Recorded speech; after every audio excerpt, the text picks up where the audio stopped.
All right, this is King Bucho. Welcome to BDA Boxing, the boxing debate arena special transmission. So you can see that we're doing the basic format here. No fancy visuals or chat. When we put on the chat on the screen. We're just gonna talk some boxing. I sent the invite. We should be getting a bunch of people pretty soon. So, we could discuss the Fury fight. There's not much to say about that fight. I think most of us got it wrong because a lot of people were saying that my prediction was Fury wins by ninth round stoppage. Other people were saying that the fight was going to be boring and it was going to go 12 rounds. But man, the fight ended in 2 rounds, I believe. So I think a lot of people got this shit wrong. Apology, are you there? We got Apology on the line. We got Stu Little on the line. Hello. What's Good up? evening, gents. Evening. Who else do we have? Stu as well. So yeah, I was just talking to the people here in the chat about the Fury fight. Like most of us got it wrong, huh? If you think about it, because most of us were saying that that fight was gonna go 12 rounds or it was gonna be a late stoppage, and it ended in 2 rounds. Can we make something out of this?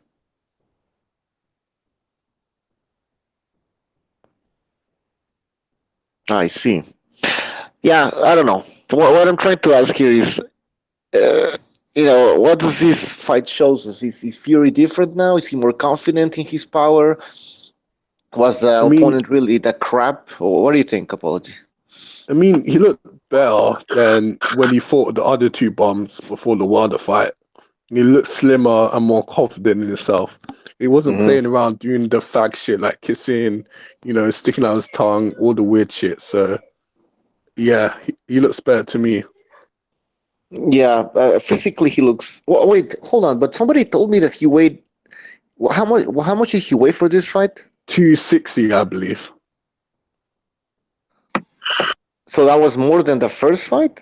Sorry, that was more than when he fought Wilder. Was it? I don't know. I don't remember the Yeah, weight. yeah, it was. But there's a difference. The Wilder fight, he spent most of his training camp losing weight. Where this Exactly. time it was actually fitness that he was building on, and sharpness and timing. And Hmm. when you're on the road works, just trying to shed weight, you don't have much time for that. And I think that's the difference. I mean, just the pure sharpness in his game. It was just a hell of a lot different. I mean, he may look bigger on the night, but he just looked a lot quicker.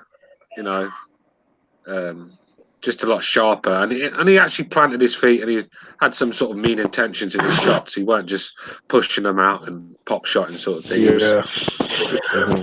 so that's Now, someone in the chat is asking if I actually believe that Fury stops Wilder. That's because of a title that I put in the video, which says Fury will knock out Wilder.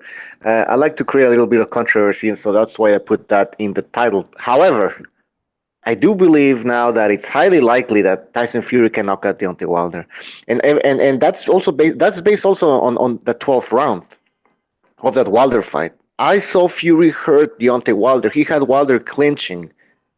The issue here is that Fury didn't really have that, in my opinion, confidence in his punching power in that fight against Deontay Wilder. He was very weary. Let's remember this guy was coming off a 2-year layoff where he did cocaine, got fat, contemplated suicide. So coming back and fighting a guy like Wilder, you might not be that confident. You know what I mean? But as time has progressed, I do believe he has gotten that confidence back, and I do believe that he has the power to knock out Deontay Wilder.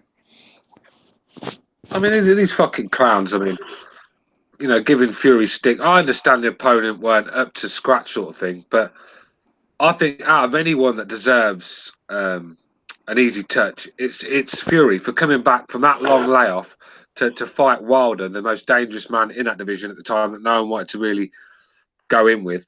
I mean, he deserved a little touch up for me. When you come back and you put it all on the line, when you're out of shape, nowhere near your best, and you fight a dangerous guy like Wilder, who could hurt you with a big shot. I think he deserved a little touch up to get sharp again. Because there's nothing can prepare you for a tough fight. There's more fights. I mean, sparring can only prepare you for so much. So yeah, I think it was one fighter I'll give a pass to, because you know me, I don't like mismatches, but I think he's the one guy that has deserved his touch up, his easy touch.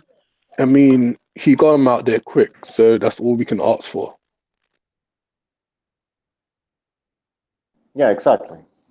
Especially no. Now, however, some people were actually saying that Tom Shorts there was something that we didn't know about him, and I don't know if you guys remember. I think it was a caller on the last show, on Saturday's show. He was saying that the possibility of Shorts winning was high or something like that. So I don't know. Was this guy a bum or wasn't he? I think he was, but what do you guys think? Well, actually, he showed decent hand speed. And I mean, even when Fury dodged them punches, I mean, when he was throwing them, they were technically quite sound, and he was throwing them decent punches. Just that Tyson Fury was so good, he was reading them and getting out of the way. He was missing; they were just missing by inches, sort of thing. So he was throwing the punches right, and his selection of punches weren't too bad.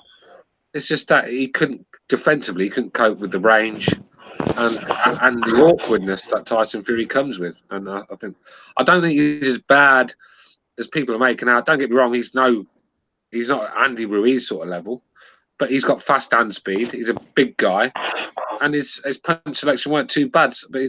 So yeah, I mean, I don't think he's not great, but I don't think he's as bad as what people are saying he was. So, I think he's better than Ortiz at this point on their careers. He's better than Ortiz.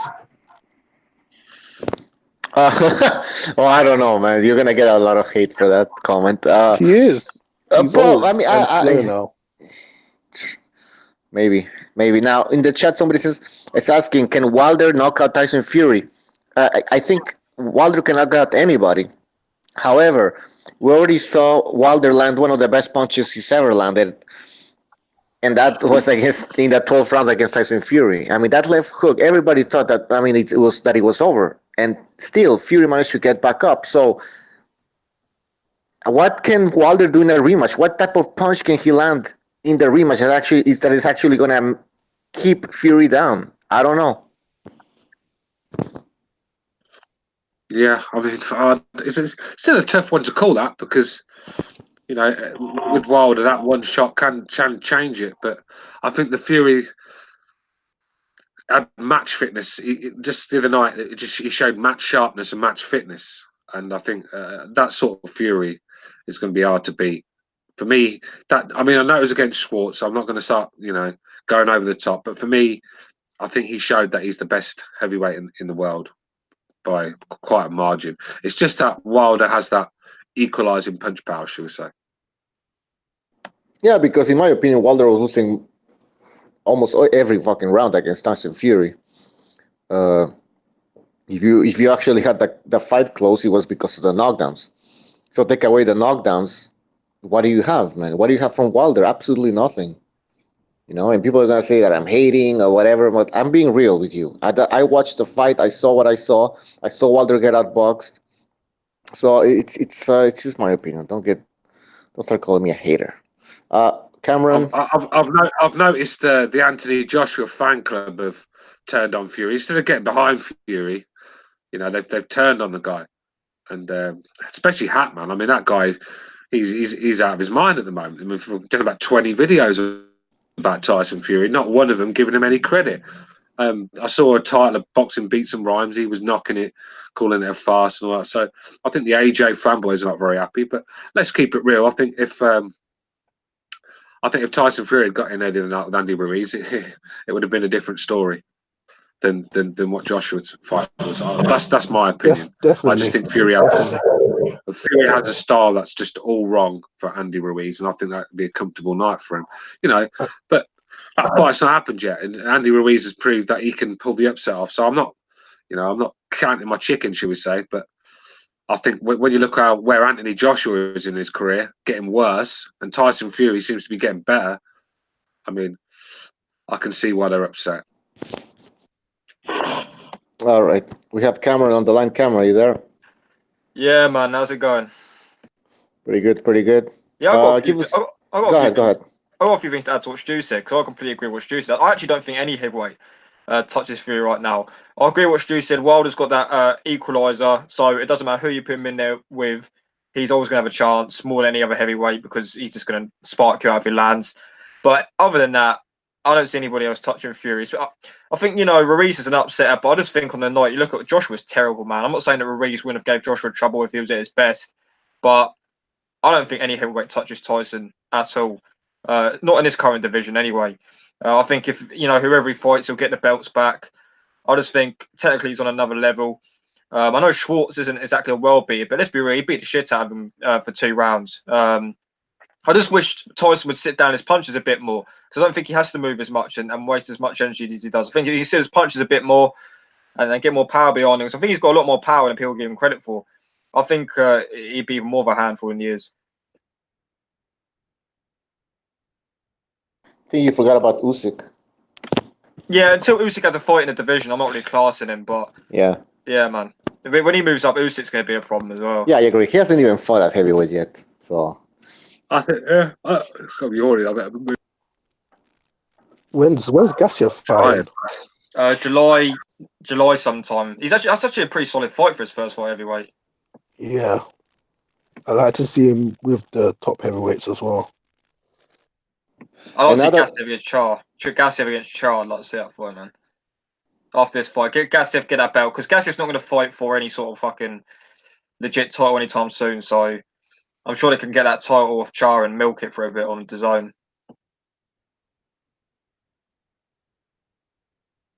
I'm trying to find the mute button here.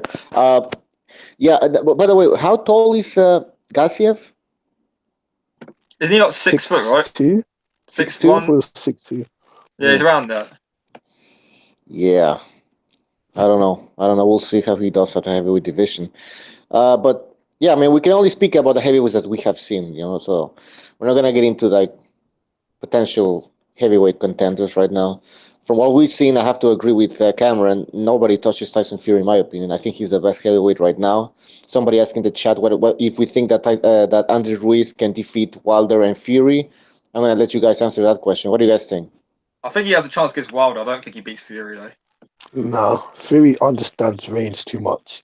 If Fury got Andy Ruiz hurt in that fight, he wouldn't have just jumped in like that. So I don't think Fury. And for Wilder, I'm not too sure, man, because Andy Ruiz kind of a plodder, and that works into Wilder's favor, like throwing a 1-2 straight down the middle. Yeah, that's the thing. That's the thing with Fury fighting at Southpaw. I like the way he fights at Southpaw. He actually looks slicker, but I just feel with someone with a right hand like Wilder, I mean, we all know that the worst puncher at Southpaw is straight right down the pipe. And I think Wilder has the best one in the business. So it's just like asking to get cleaned out sort of thing, fighting Southpaw. So I think you might have to fight orthodox against Wilder like he did in the first. Do you think that's the fight that we see next, Fury against Wilder, for both of them? Well, obviously Wilder's fighting Ortiz, but I mean in terms of the next big fight. Do you think it'll be them two, or do you think Ruiz will still one of them? Yeah, well, Fury's going to have another one in October, and or something like that. Yeah, I think he might fight Pulev. I think it's someone like Pulev, I've heard. I'm not too sure if that's actually legit or not. Who said that? Oh, is it true? That'd be a stinking fight, wouldn't it? It'd be an absolute stinker of a fight. Yeah, it's going to be a lot of grabbing and... It's because they're both with top rank, right? Like Pulev's with top rank, Tyson's with top rank. It seems like a natural fight to make, doesn't it? Yeah, and they don't want to risk Fury, losing potentially, so they're going to take on Pulev. So when people say Ruiz attacks Fury's body, for a start, he's not going to get to the body in the centre of the ring. He's going to have to get Fury to the ropes.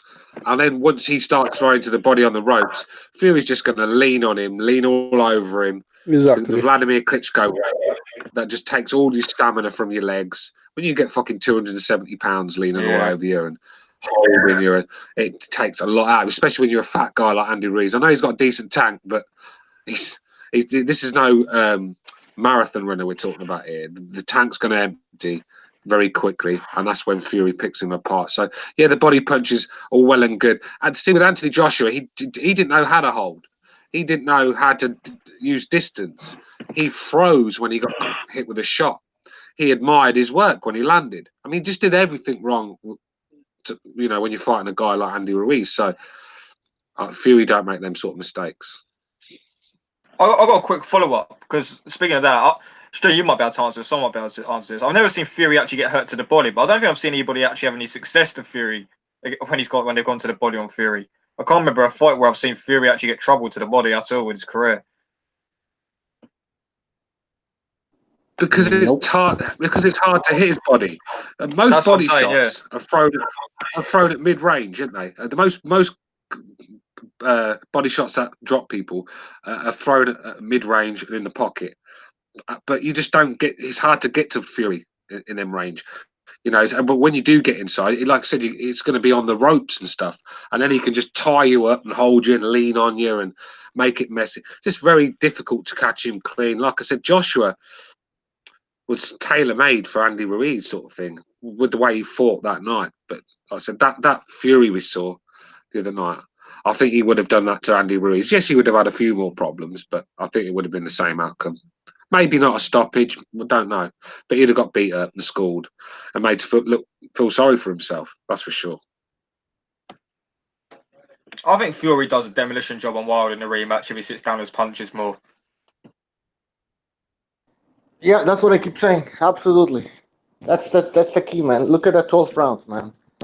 Like, if he sits down and punches more and is a bit more creative and more offensive, I think he can get Wilder out of there big time. Yeah. Look at someone's that. in the chat.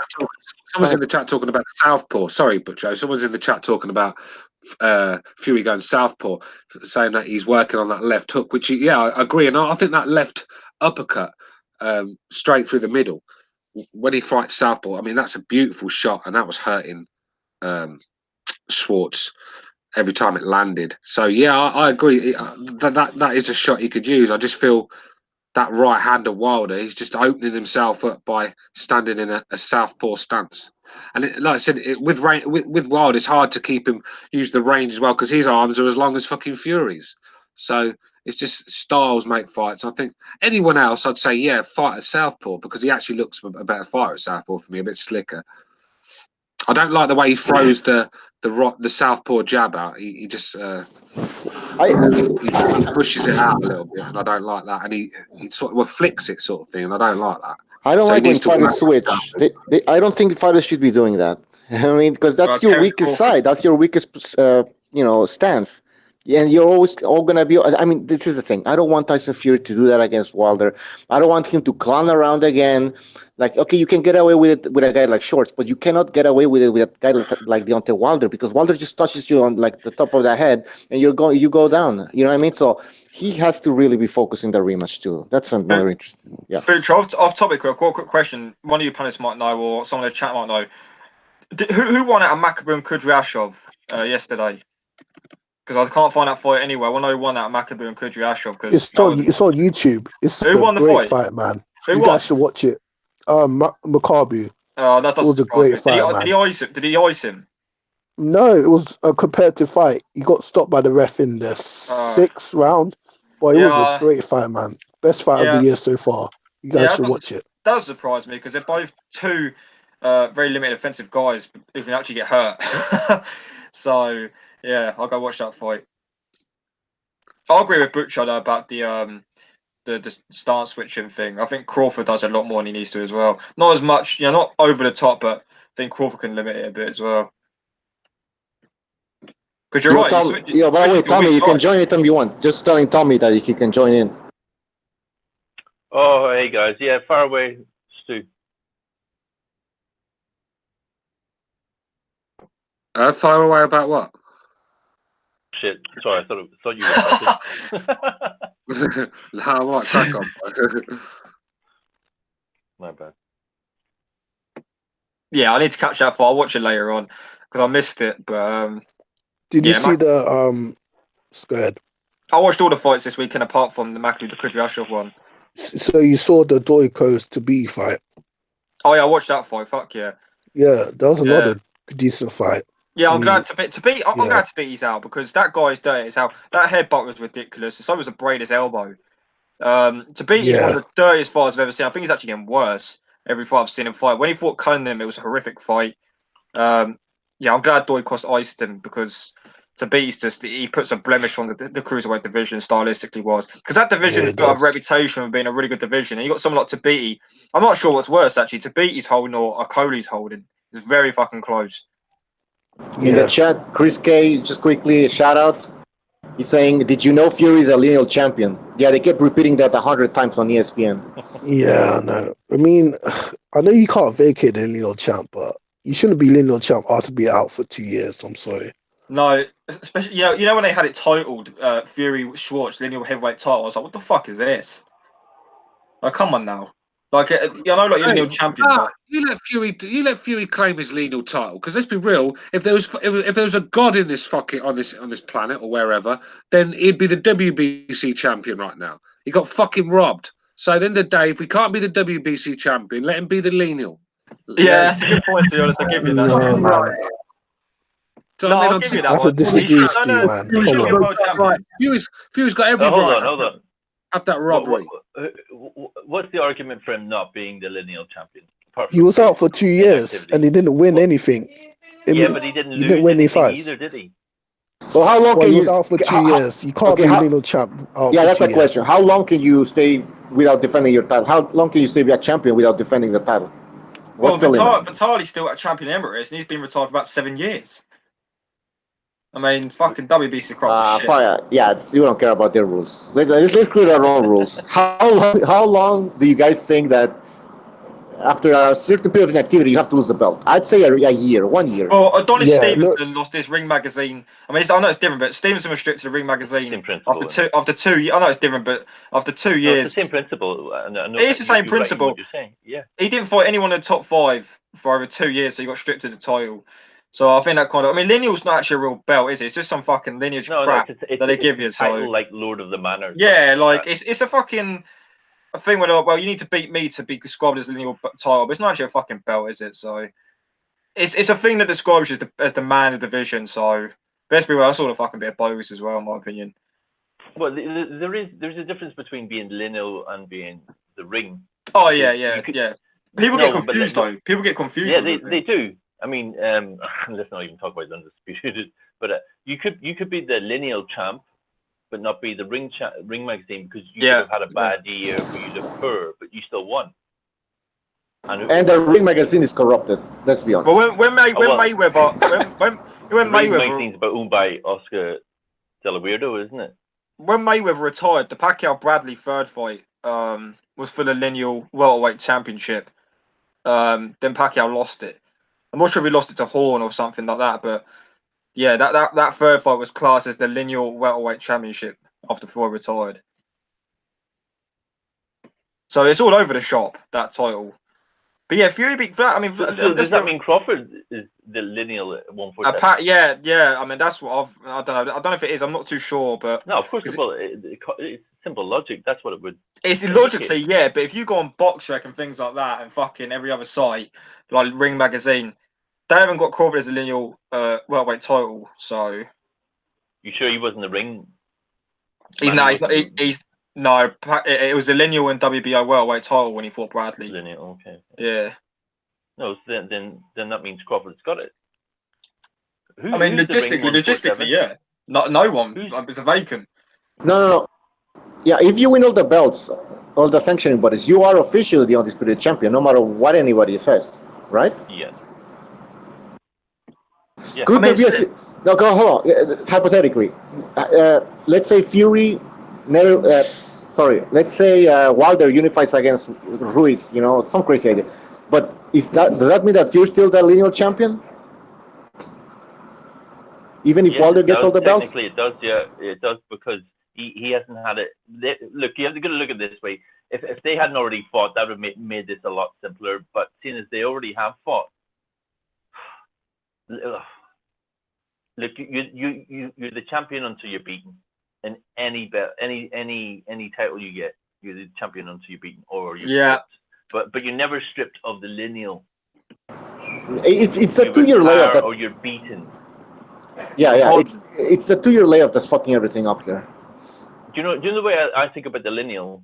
Most of the time, it's like a relay race with a baton. I personally think. I agree. I personally think with the boot show, I think after a certain amount of time, it's taking a piss a bit. You know, if you're what you could sit out for 4 or 5 years and still be classed as a lineal champion, you come back.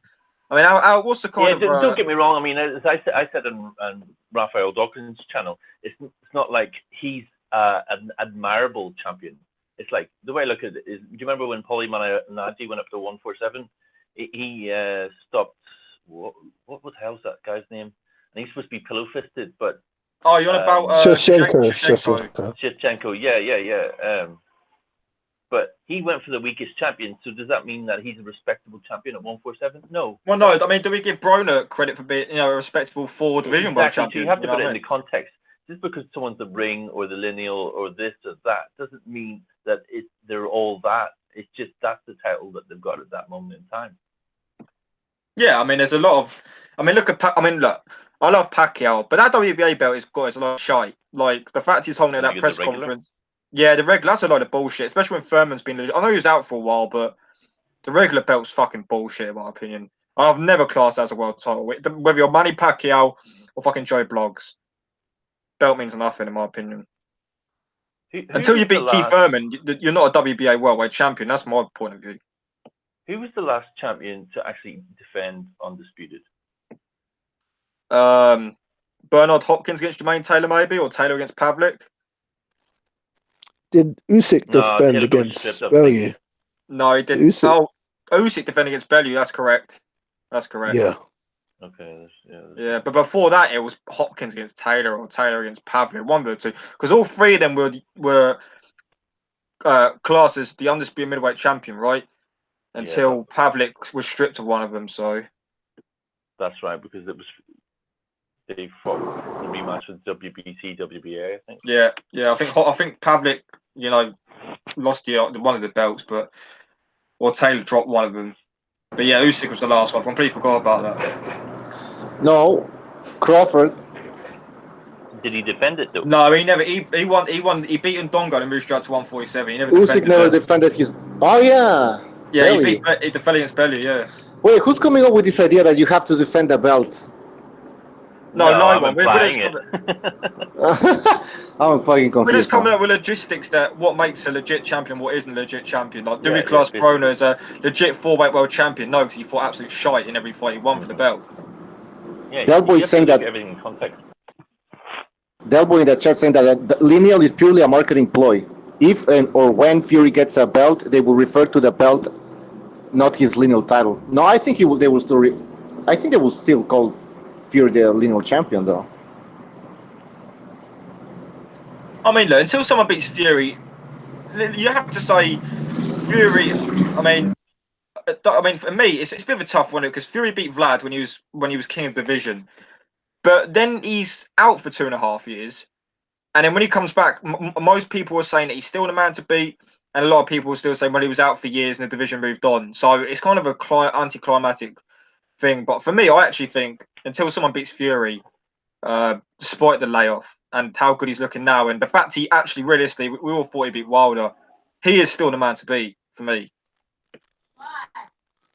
Yeah, I agree. But some people disagree because he was out for so long, and No, I get that. I mean, I get the argument for that, but the way I look at it is, the ring. Well, the ring is owned by an organization. The lineal is like the old school way of looking at something, and whether or not it's accurate by today's standards of the amount of belts we've got, that's another story. Because back in the day, if you were the champion, you were the lineal champion by default anyway. But now we've got four belts. 5 belts? How many bloody belts are there? Too many. There's 4. Yeah. Well, I mean, if you're classing just 4 legit, I mean, what the organization bodies. But other than that, you got regulars, interims. I mean, there's too many belts in boxing, man. Like you got the WBO, fucking European title.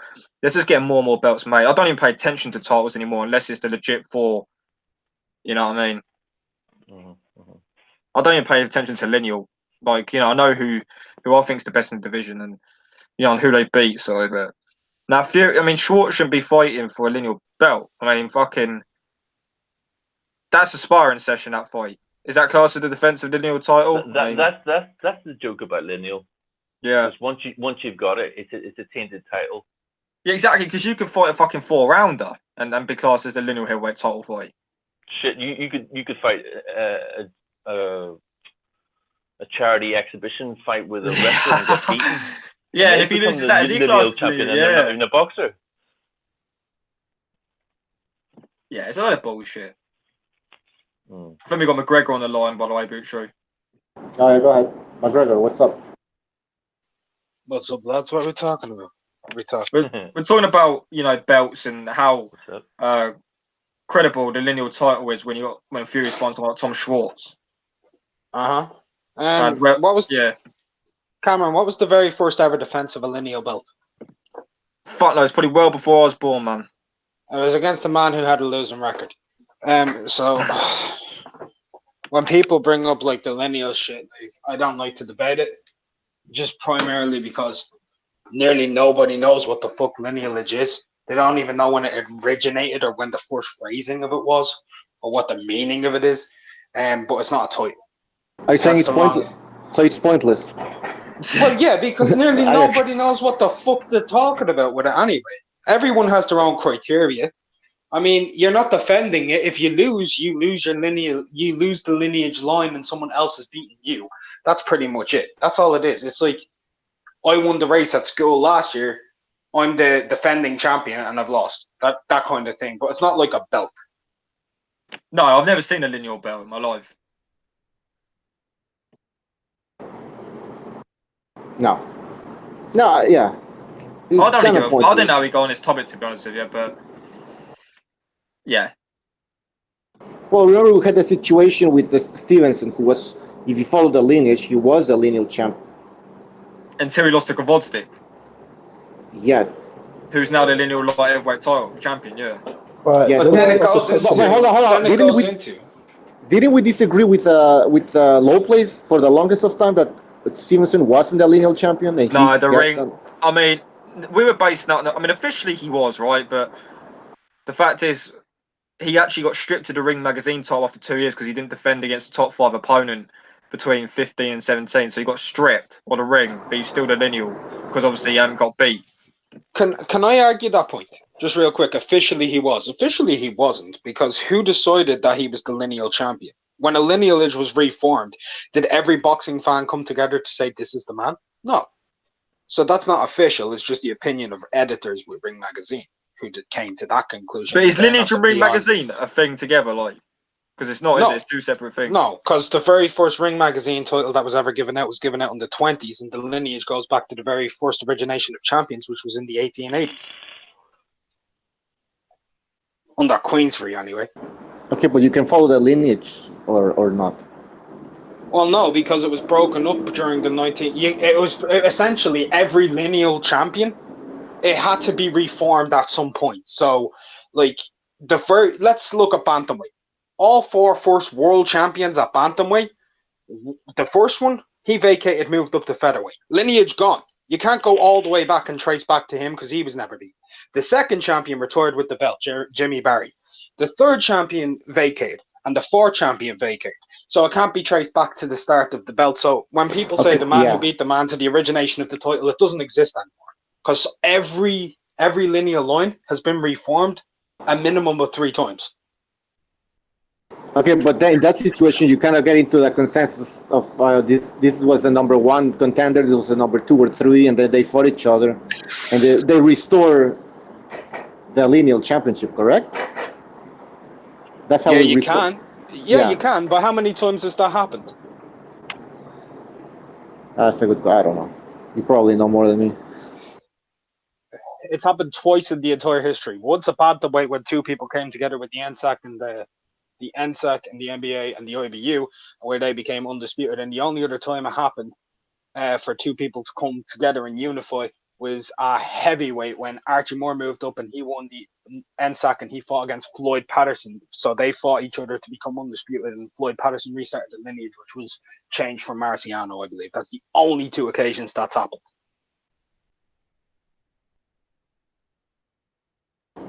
Then let's forget about lineal championships because then it's too complicated. Exactly. But it's you got a good point because after Lennox Lewis retired, he was a lineal champion. Then who became the lineal after that? Vladimir Klitschko did. Because he beat who? Because Vitaly could have also come into the equation there, right? Well, then the argument comes in when he was fighting against Shagayev. Vitaly said that he retired 3 months before that fight and came back 6 months afterwards. So he was technically retired in that period. So Vladimir technically was 1 and Shagayev was technically 2. But then when Vitaly came back, there was a claim that he could fight Vladimir for it, but he wasn't going to. But Vladimir won the lineal in that time period in which he was out. It's really complicated. It's really fucking complicated. Most people just think that Vitaly said that he retired so Vladimir could get his hands on the lineal. So do you think that Tyson Fury, do you think that he is a lineal champion or not?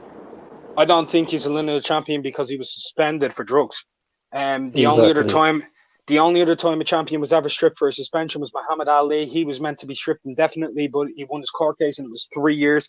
Tyson Fury had a suspended sentence for drugs. Ali was stripped, so Tyson Fury was stripped and Ali had to go and win back his title. That's the only time that's ever happened. So Ali had to go and win back his title by beating George Foreman. That's the only case where Tyson Fury matches up. So Tyson Fury, he got a suspended drug sentence ban. He was stripped of his lineal claim, just like Muhammad Ali, and that's the only common factor. Well, I just want to ask a question because Adonis Stevenson used to fucking ramble on about this lineal title that he held. Now, that's all he ever used to mention, and all his fanboys used to mention it. But when Vostik beat him, does that make Vostik the new lineal champion? Because I've not heard anyone mention it. It's just a question. It's not a statement. It's a question. I don't know if any of you guys know. Yeah, does it really matter? Because we could probably consider Kovalev. I'm asking a question. Are you going to say that? Anyone ask you a question, apology, you're going to say, well, does it matter? Well, yeah, it does to me. That's why I'm asking the question. Okay, let me ask you that one question. Is Vostik the best in the division then? We all agree that Kovalev is the better fighter. So does the lineal championship then matter if you're not even the best in the division? Shannon Briggs was the lineal champion when he lost to Lennox Lewis, and Riddick Bowe was walking about on Mike Tyson. Come on. The lineal doesn't make you the best fighter. It's from a history sort of thing. But what I'm saying is Stevenson crowed on about this lineal title for years. But yet when Vostik beat him, I've heard nothing more about it. So that was my question, really. Is Vosnik obviously the lineal title holder? Yes. He must be. Are you asking, is he the lineal champion? Yeah, I'm asking. Yeah, it's not a statement. I'm asking you because I don't know. That's what. Yeah, Alexander Vostik is the lineal champion of that line. Yeah.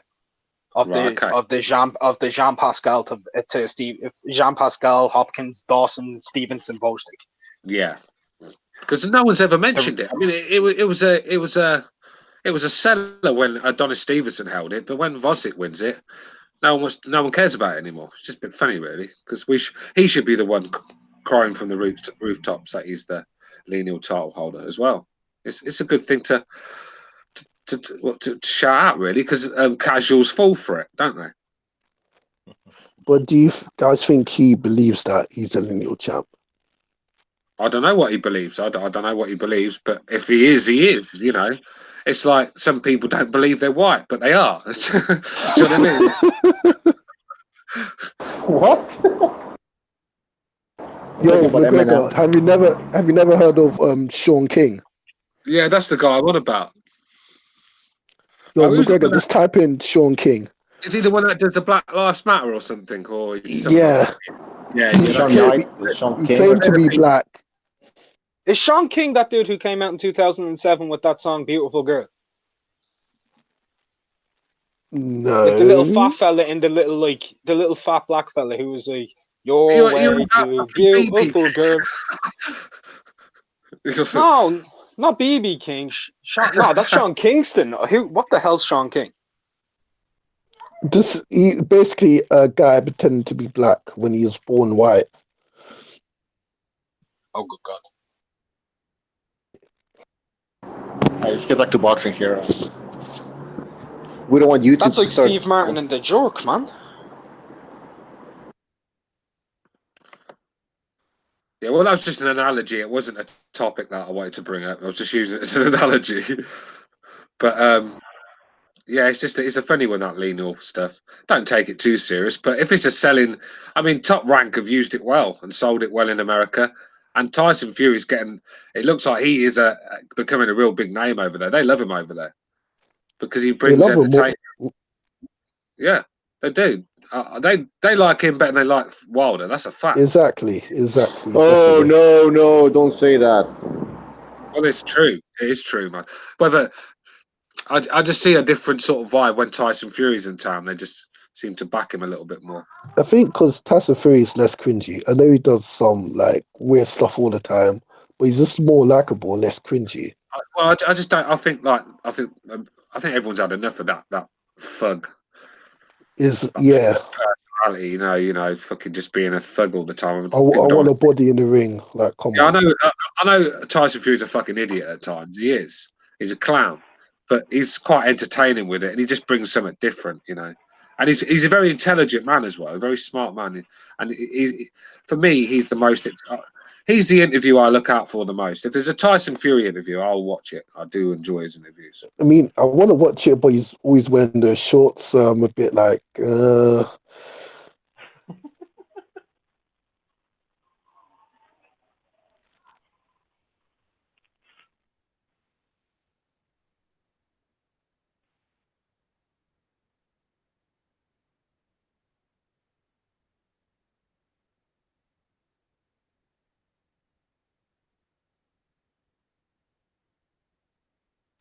Hello. Hello. Yeah, what the hell's going on? Everyone muted. I don't know. Just awkward silence. Oh my god, guys, come on. All right, let's move on. This lineal title question is just wasting our time here. Who cares, man? Until Tyson Fury defeats Andy Ruiz or Joshua, until those 3 guys or 4 guys with AJ, they start fighting each other, then we'll finally get to know who the real champion is. Yeah, That's we need my a opinion. definitive answer. That's the honest. Yeah, exactly. That's the honest thing. I think he's and Tyson Fury the Ring Magazine champion, right? No, he was stripped. Oh, he got stripped, did he? No. Yeah, I think is Wilder getting it this year? No, Walder isn't getting it this year. In the Ring chat, Magazine. Go ahead, Mitra. No, sorry, just a comment in the chat. James Reed saying that loving the salty Joshua fans. They're tasty, man. Are you guys salty? I'm not a Joshua fan, so. I mean, no, because he boxed and he lost, so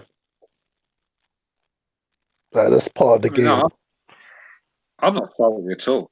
Disappointed, but I'm not salty. If you go back and listen to the podcasts, I've been saying for ages, Joshua is a fucking KO waiting to happen. I've been saying it for ages. That's why he had to fight Wilder when he still had that 0 sort of thing to make the most out of it. But he delayed. Arrogance got too much, mate. I mean, he got to the stage where in some of his interviews, look, just be humble with me, and then I'll be all right. But if you get me angry, then bad things are going to happen. I don't mind that and that lot, but it's just fake as fuck, man. And he just started to believe his own hype, started to think that he was untouchable. And that's what happens when you got people feeding you nonsense for a year all day, up your arsehole, chatting nonsense and just telling you lies about yourself. Don't worry about that, Joshua. You don't need to work on that. You're unbeatable, mate. And that's how you become sloppy and you take your eye off the ball. And that's when Andy Ruiz comes along and sparks you out cold. Yeah, man. I know. Go on, McGregor. I was just going to say, at the end of the day, people can say, "Oh, are you upset about Joshua?" No, he's a boxer. It doesn't affect me like that. Actually, fair play to Andy Ruiz is the very first thing I'll say. I'm going to be with that lad until he eventually loses via diabetic coma in the ring. But outside of that, outside of that little thing, Anthony Joshua did one thing that everyone needs to remember. He brought money back into the heavyweight division and he brought intrigue back into it. It wasn't the other guys. It was the other guys coming off of him to then make everything happen because people believed in the hype of Anthony Joshua. So I'll give him credit there. One thing I won't give him credit for is taking Andy Ruiz too lightly. If he did. Because he tried to look through Andy Ruiz and he got sparked. He got sparked by a telly too. Do you guys think he should switch trainers? Like, I know it's one loss, but do you think he should switch trainers? Yes. Very but that's because I don't rate Rob McCracken as a trainer. Yeah, he's too like amateur and basic. What has he done to improve Anthony Joshua? Just tell me. I'll be waiting. I'm waiting for one thing that he's improved on Anthony Joshua. Because if I go back to his previous fights, obviously the opposition are not as good, but I preferred the way he fought back then. I really did. His hands have gotten slower. His feet have gotten slower. He shows the same 1-2, and now he's doing a Philly shell, but he doesn't know how to defend on the inside. That's the dumbest thing in the world. Exactly. When you're using, he's trying to a lot more. Overcomplicating his style, trying to be a boxer.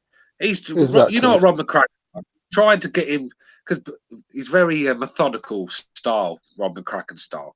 You know, he just does the basics, and you've just got to stick to this.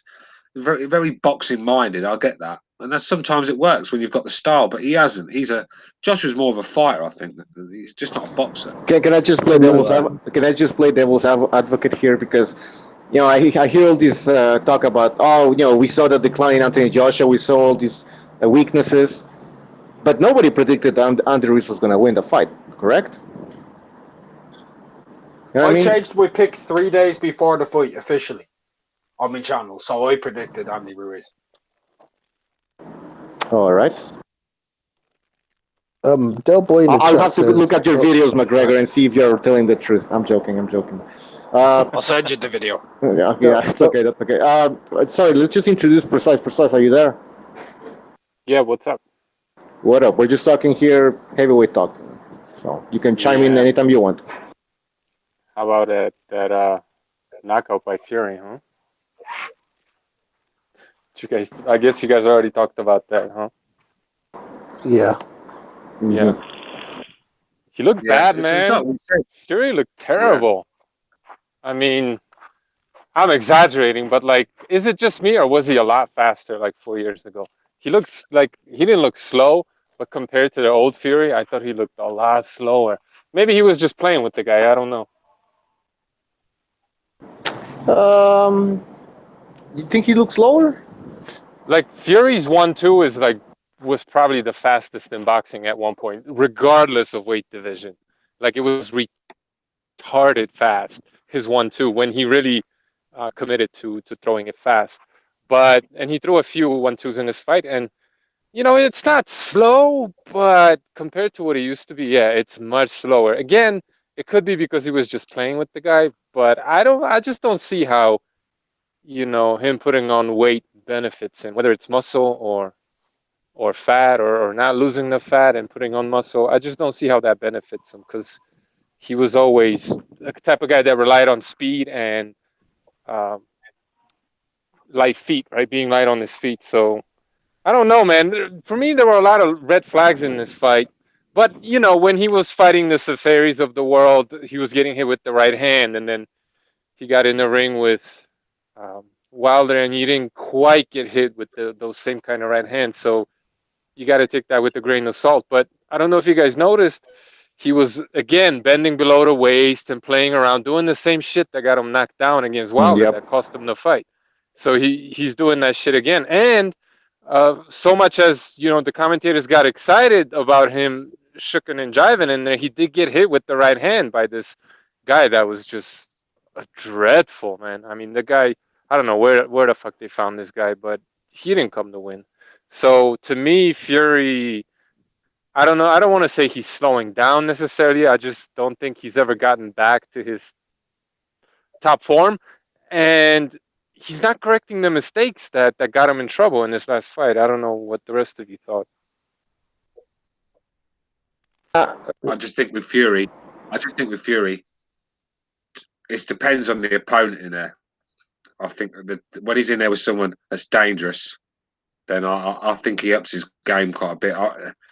He gets in the. It's a bit like when you're so much better than someone, it's just hard to give it you all. It just doesn't come. It's like a lackluster. I'm not saying Fury's lackluster. He was in second, third gear. He didn't have to grit on his gum shield. He didn't have to fucking keep his eye on Schwartz like he did Wilder, because you got to watch Wilder at all times. You know, you got to be on the ball. You can't be, you know, going for little walks and sticking your tongue out with your face in the air. You can't do that against Wilder. So I suppose it's the opponent. And I think with Schwartz, like you said, because he's just nowhere near the levels of Fury. Fury knew that. He was in second gear, and I think he was just plodding along, just taking his time, really. I mean, he could have probably ended that in the first if he wanted to. So, I mean, it's just basically, I think it's more motivation. Because if you guys remember, like, when Kell Brook fought, like, Frankie Gavin, who's a complete bum, he said himself he couldn't get up for the fight. He didn't train properly, and that's why it went, like, longer than it should have. I think with Fury, maybe it's a motivation thing. Like, once he sees a good opponent or opponent he has to keep his eye on and keep sharp, I think he might train harder, step up his game, and come in good shape. but Bay Area. Stop hopping on the nuts of Wilder now because you're scared for your boy. You was the fucking El Chapo last week. The way you were going on. Now your balls are dropping. You're trying to get on Wilder's dick. Nah. At the end of the day, he's saying that Fury would never beat Wilder. Wilder KOs him easy. But he obviously forgot all about the first fight, because in my eyes, he's already beat Wilder, and in most people's eyes, he has. But obviously, this Andy Ruiz hype that Bay Area was bringing to us has calmed down a little bit. Obviously, the drugs have worn off, and reality's starting to kick in. And now people are talking about Ruiz and Fury. His ass is falling out of his trousers, and he's hopping onto Wilder. Get out of here, man. Stick by your boy, like I did with Joshua. All right. But my point was that Wilder, he didn't step up his game because he's the same mistakes he's always made, he made in the Wilder fight. Now, he did and didn't step up his game. He stepped up his game because he threw fewer punches. He was a lot more cautious. He fought a lot more cowardly against Deontay Wilder, and he went right after this guy, right? So, did he step up his game, or was he just fighting scared? I think he was fighting scared against Wilder, because if he went after Wilder like he did after this guy, maybe he would have got knocked out. But if not, he would have knocked Wilder out, in my opinion. So, is he? Yeah, he's gonna fight differently, no doubt about it. But is he really stepping up his game? I'm not seeing it, because he's making the same mistakes that got him knocked down, that cost him the fight. I think he realized that at some point in the fight. I know it was a short fight, but he had enough time to realize that this is a hypothesis, I'm just speculating here, that Fury realized that that guy was a bum. Schwartz was a bum, and then he started to do all that crazy showmanship thing. And also, this was his ESPN debut, so maybe he wanted to put on a show. Yeah, I agree with all that, but he did the same thing against Wilder.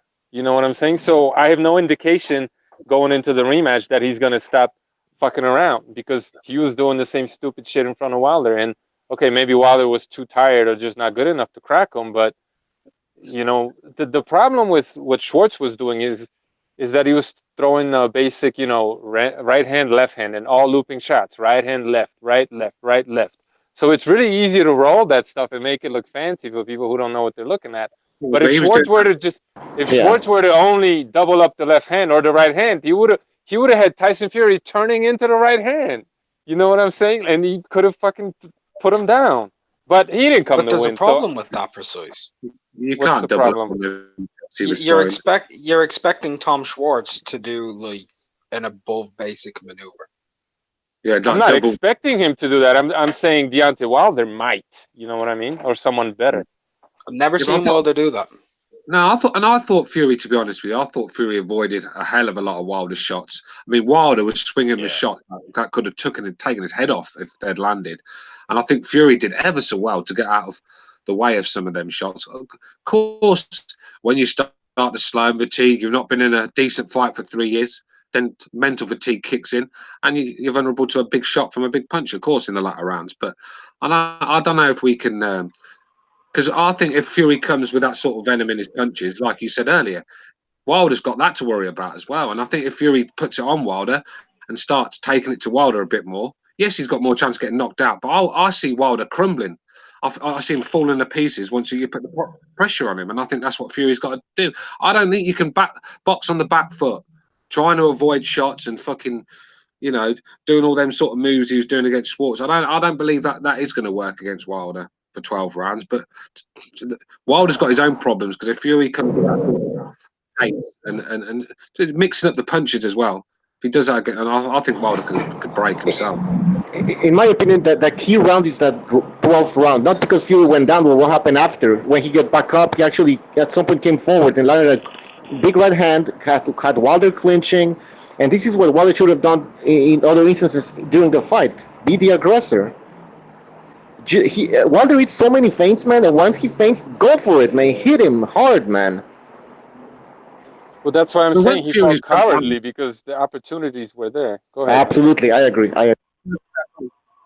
No, I agree with that as well. I said that post-fight. I thought Fury threw it away. I think Wilder was there for the taking, and he didn't take his opportunities. That's what you got to do.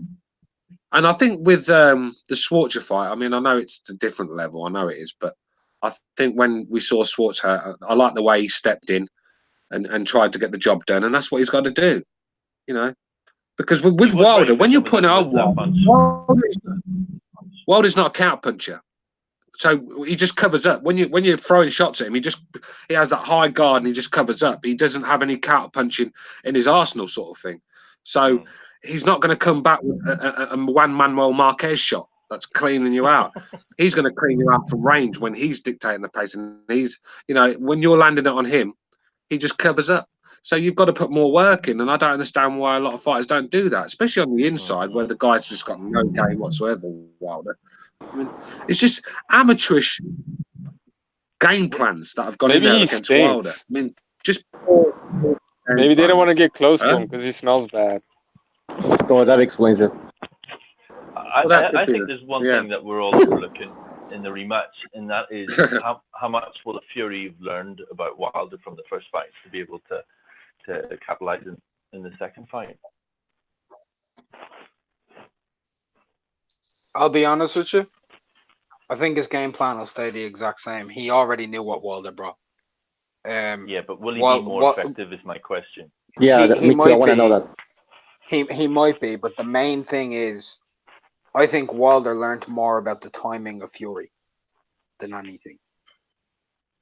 Just learned how he times his feints, and he'll be more comfortable. But I think Fury's just going to be faster because he looks faster against Schwartz than he did against Wilder. In all honesty, and obviously, the thing is, McGregor, you don't learn anything more than getting sparked with a big shot. I mean, that teaches you plenty, and you learn from that quick. And I think for Tyson Fury, like I said, for him to be making them sort of mistakes in there in the second fight, it's going to be very costly for him, because like you said, I'm sure Wilder just got to tweak up on a little bit of timing. But let's not forget the rest of Wilder's game. Horrible. His balance, his swinging, his telegraphing of his shots, his poor defense, his poor inside game. So, you know, there's a lot we can fault Wilder at, and I think there's more to boxing than power. So I think if Fury can make a little tweak, and like I said, he keeps crouching down to that side where he's vulnerable to the right hand, which I think it was Precise or someone else said that he crouches down still, and he's still vulnerable to that right hand, and I agree. And he's still got his hand down as well. Why don't he fucking? Well, I don't know why he does that with his hand down as well. It's just a recipe for disaster. So if he can tweak up on a couple of things, I see Tyson Fury probably stopping Wilder in the rematch. He could do. The other thing that I think he's very susceptible to is the left hook off of the right hand. Because when he comes out to the right hand side, he comes out with his head leaning like right down to the neck, kind of like Wilder does going backwards in a straight line. He keeps his neck right back. Look at see a left hook taking his head off, like in that 12th round.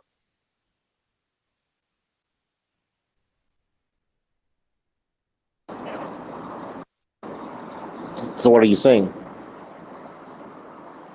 Talking about Fury? Yeah. Yeah. he's very susceptible to the left hook off of the right hand. If Wilder were to throw the left hook off of the right hand more against Fury, he could knock him out. Yeah, He really could. because he spins. Yeah, well, he spins onto it, doesn't he? He spins onto it, and but obviously his reactions are quite good because I see Schwartz. He threw that same shot and missed Fury by inches because Fury saw it coming and got out of the way of it, sort of thing. But I think with one thing with Fury, it's hard to prepare for Fury because Fury never really does. It's never really the same fight twice with Fury. It's always a different sort of style or different game plan. It's very hard to train for because he doesn't even know what he's going to do himself on the night. So that's one problem that Wilder's got on his hands, definitely. That it's hard to train for a Tyson Fury because which one turns up? Is it going to be the southpaw one? Is it going to be the orthodox one that's on the back foot? Is it going to be the orthodox one that sits in the pocket and leans and makes it messy like he's done before? Leans, it could be. It's hard. It's hard to plan for. He is. I just don't see Fury like going back to how good he used to be, man. If you guys rewatch that Kevin Johnson fight, I think it was. I mean, the sort of moves he was pulling with his feet were like Lomachenko, how he was stepping around the guy and ambushing him with combinations. If he could do that against Wilder, Wilder had got 2 left feet, man. He's not gonna know what the fuck is going on. You know, if he just jabs his head off a little bit and then steps inside, steps around them, and goes to the body and head. I mean, I just haven't seen that in many years from Tyson Fury, and I don't think. To be fair, we've not. You know, is 2 camps and 2 fights enough to get that sort of sharpness that. Well, he said 4 fights. He said. I mean, I don't think them are the 2, man. I mean, did he even train for them? He looked hideous. He looked terrible. Huh? Well, right. Sorry, Tom, I didn't hear that. He did look bad, but those are there were 4 fights though. There were 4 camps. He was losing weight. He was getting back in shape. Like he should be there right now. If he didn't, in my opinion, if he hasn't gotten there yet, he never will. See, I think you're discrediting that performance. I quite enjoyed that performance because I know there's more to come from the guy. If that was him giving his all and fucking like a Tommy Coyle sort of performance, you know what I mean, where he just puts it all on the line, even his fucking chin. And I understand. But I'm not asking he was him in second gear. I'm not asking him to put all on the line. I mean, if he wanted to showboat, it was a perfect opportunity to do that type of move I'm talking about. Because after all, he might not be able to do that against Wilder because Wilder is just too good. Kevin Johnson wasn't that good, so he was able to do that, right? So I'm saying if it's in him, that was a perfect opportunity to showcase all of his skills, right? Like you get Lomachenko in a ring with a bum and he looks spectacular. You get him in a ring with someone better, he doesn't look as good all of a sudden, naturally, right? I thought he showed good skills. I really do. I mean, I watched the fight twice, and I thought he showed for a man that size, for heavyweight as well. I thought he showed tremendous skills. I mean, the way he was getting away from some of them shots, and you know, the way he was countering off the ropes, and the way he switched stances. I mean, the way he was dictating the pace as well. Because usually he can be really stinking to watch, but I thought it was quite entertaining. He kept his hands busy. And you know, and he went for the stoppage. That's all we can ask for. So I was quite impressed with the performance. I'm not too worried about what I saw. What about Fury's power? Did you guys see more power? The same power? Well, we don't know because does Schwartz have a good chin or not? We don't know because I don't know about his chin. I don't know about his chin, but he fucked his nose up. That's a good point. The guy started bleeding and shat his pants. The guy's nose started leaking and he just fucking checked out mentally. That's what happened. But that was a heavier shot than Fury's really thrown in a while to just break someone's nose with one shot. Yeah, that looked like a big shot. But then again, the guy's heavy as fuck, right? So it was a big shot. I told you guys before the fight that Fury can punch if he decides to punch hard. That's all that it takes for him to sit down on the shots. And he does hit hard. But, you know, at the same time, the guy just quit. He fucking quit. He wasn't even holding or anything. It was. I'm not saying it was a bad performance. Of course, it was a good performance. Like he got the job done quicker than anybody predicted. So yeah, it was a good performance. But I'm not so keen on, giving him props for fighting a bum, complete and utter bum that didn't come to win even, I'm more concerned about looking forward going into the Wilder fight and judging the performance in that context. Like, yeah, okay, I give him credit, but come on, man. He fought fucking Tom Rolls, so who cares, right? Was Schwartz better or worse than Dominic Brazil? Worse. Well, the Dominic Brazil that turned up against Wilder, I don't think I have seen. Yeah, no, I agree. On paper, Dominic Brazil is better, but that Dominic Brazil, that was a fucking bum. Yeah, yeah, I agree with that one. On paper, Dominic Brazil is obviously a better name. He's fought better fighters, so yeah. But that performance, I mean, that was just embarrassing. That was a guy that was waiting to be taken out from a bullet. It was like waiting for his own assassination, weren't it? That's what it was. Well, I mean, he landed a cleaner shot on Walder than Schwartz landed. Come on, man. That was a get-off-me punch, thrown with closed eyes, had no technique, no power. It just happened to land on the back of fucking Wilder's ear. And it rocked him. Yeah, well, that just shows how vulnerable Schwartz landed at least 2 left hooks right on Tyson's chin. Like, he was hitting him. Tyson got hit in this fight. I didn't see him land a left hook on his chin. In the first, he jumped in. Round. It was like a Floyd Patterson jump in, lead left hook. And then when they were exchanging, he got him with the right hand and landed a couple of jabs, two body shots. Fury got hit. I just want to respond. How did Fury respond to that, though? Yeah, are we being too harsh on Tyson Fury? Maybe that question. Yeah, I mean, let's be real. You don't jump in a swimming pool and not get wet, do you? So at the end of the day, this is boxing. You're going to get punched in the face. It just happens to be that way. It's right, how you react. The question was, did he get hit? And the answer is absolutely. That's all I'm saying. Yeah, I'm just answering the question. But shouldn't he have gotten hit? I mean, I'm playing devil's advocate here, but everybody gets hit. But like Golovkin got in a ring with Rolls, who in my opinion was far better than someone like Schwartz, and actually tried to win the fight. And he got hit a couple of times, and people fucking lost their shit, right? Fury gets in the ring and gets hit no less than Golovkin in fewer rounds. And well, I mean, I think it's fair to point that out, right? That, like, and I'm not saying that he shouldn't get hit. No. No, we're back to GG. I can't agree with that. Are you trying to say that that Schwartz landed more on Tyson Fury than Rolls did on Golovkin? When it comes to clean punches, like clean head snapping punches. Effective punches? Rolls. At one point he hit him and sent him to the ropes. Like Tyson Fury got hit in this fight. Like you just gotta like get your eyes off the left right shucking and jiving in the corner. Stop listening to the commentators and watch the fight. The dude got hit. Did he lose the first round? Golovkin didn't lose any rounds. Come on, man. No, I'm talking about Fury. No, I don't think he lost any rounds. He whooped the guy's ass. Yeah, none of them lost rounds. Golovkin didn't lose rounds. Fury didn't lose rounds. But I watched both fights, and I saw Golovkin getting his head dropped back a few times. Rolls was landing some good body shots, man. He was landing good head shots as well. He's rocking. Oh, and they weren't hurting the guy because Golovkin's a monster. I mean, you'd have to fucking put an axe over his head to stop that guy. But he was getting tagged up. I mean, Fury got hit with one jab, I can remember.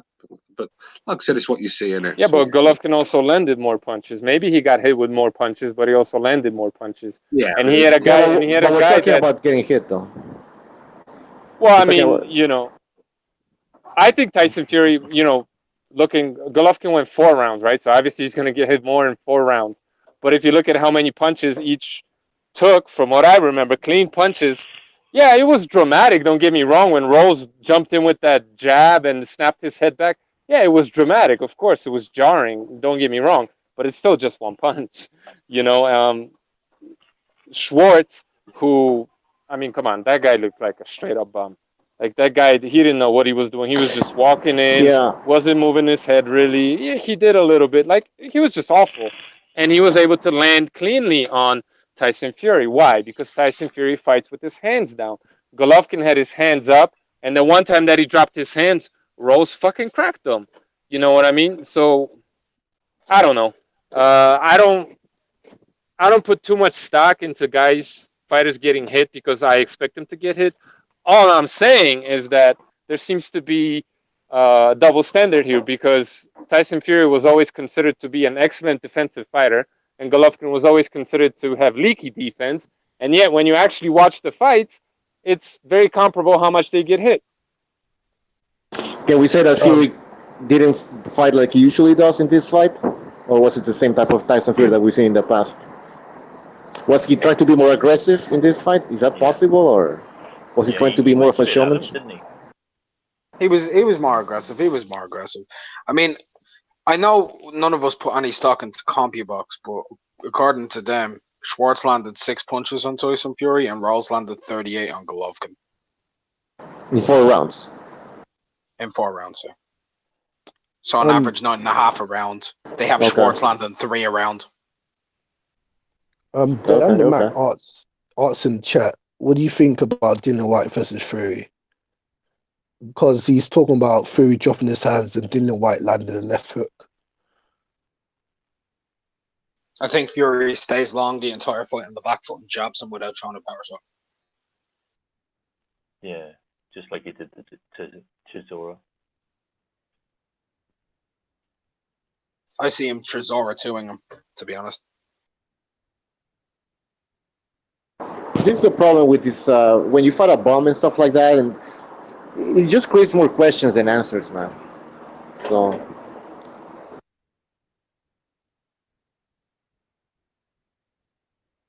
we're gonna have to wait and see who Fury fights next, man. I agree, that guy was pretty bad. So there's a lot of questions being asked now. But I don't know. I kind of said the same Tyson Fury that fought Deontay Wilder, in my opinion, and that was enough to beat Deontay Wilder. So I'm confident that Fury is gonna beat Wilder in the rematch. I'll never be sure. I mean, at the end of the day, it wasn't enough to beat Walder because that's merely an opinion. At the end of the day, 3 other people had a different opinion to us, didn't they? Yeah, one judge had it 115, 111 for Walder. So I don't take that fucking person into consideration, though. 115, 111. I think I was the only guy, maybe one of 2, to pick Fury in the first fight. But going into this fight, I'm actually not as confident as I was before. Oh no, come on. No, because look, check this out. Tyson Fury has to stay perfect all night long, right? So he has to make adjustment after adjustment. He has to do a lot of things better from the previous fight. If we get the same Deontay Wilder, he has to do a lot of things better not to get caught with those stupid shots, okay? And he has to stay sharp for 12 rounds. Deontay Wilder just has to do a little bit better in one instance, and Fury doesn't get up. So while I expect a better Tyson Fury, Deontay Wilder just has to be a little bit better. You know what I'm trying to say? Like the room for error with Deontay Wilder there's a lot more room for error with him than Tyson Fury. That's what I'm saying. Do you think that Walder can land? Oh fuck! This ambulance. You were gonna say, do you think Walder can land that perfect shot? Exactly. Well, like I was saying. Go ahead, it's precise. No, I was just like I was saying. I'm seeing him make the same mistakes again. He's not learning from his mistakes. So yes, I think he can. And then what I'm saying is he just needs to watch the tape and adjust and realize what it is he did wrong or what he could do better in that instance. And Tyson Fury doesn't get up potentially. I don't know. I'm picking Fury. Don't get me wrong. I'm just saying I'm not as confident as I was going into the first fight. And before the first fight, we saw Fury getting hit by all these bombs and this and that. And I get that. He's just clowning around because he's in there with bombs, you know.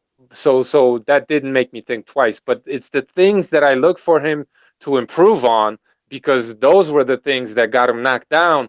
And I'm not seeing the improvement. Then I begin to question, you know, what it is he's doing in training camp. You know what I'm saying? So without the clowning around, he wins the fight? Yeah, without clowning around, you know, dropping his hands and trying to dodge punches. Because look, Schwartz has shorter arms than Wilder, and he's not as fast. So if Schwartz is missing just barely, Wilder's going to land, right? In that same situation. So it's just silly for him to do that. It doesn't matter who he fights. I get it. Schwartz was in there to lie down. He was there to promote Tyson Fury. We understand that. So he allowed himself to do that. But those are bad habits. And if he does that against Deontay Wilder, he's in trouble because he did, and we saw what happened. Does he really need to do that against Wilder? I mean, Wilder's like basically 1-2. So if you keep your hands up and walk him down, you'll have a lot of success. All Fury has to do is be more aggressive in this fight, and he can totally change the fight. We can barely hear you, Tommy. Oh, really? Is that any better? Yep. Yeah, all Fury has to do is be more aggressive in the rematch, and he can totally change how the fight's going to play out compared to the first fight. I'm telling you, it'll be a totally different fight. Yeah, he has to mug him, right? Body up with him, push him around, use his sides. He's already got into his head because a lot of people think that Wilder doesn't deserve to still be the champion. So if Fury can be smart enough, he's going to know that if he times him and be aggressive and actually follows through with his punch rather than just stopping it at the target, he can get him out of there.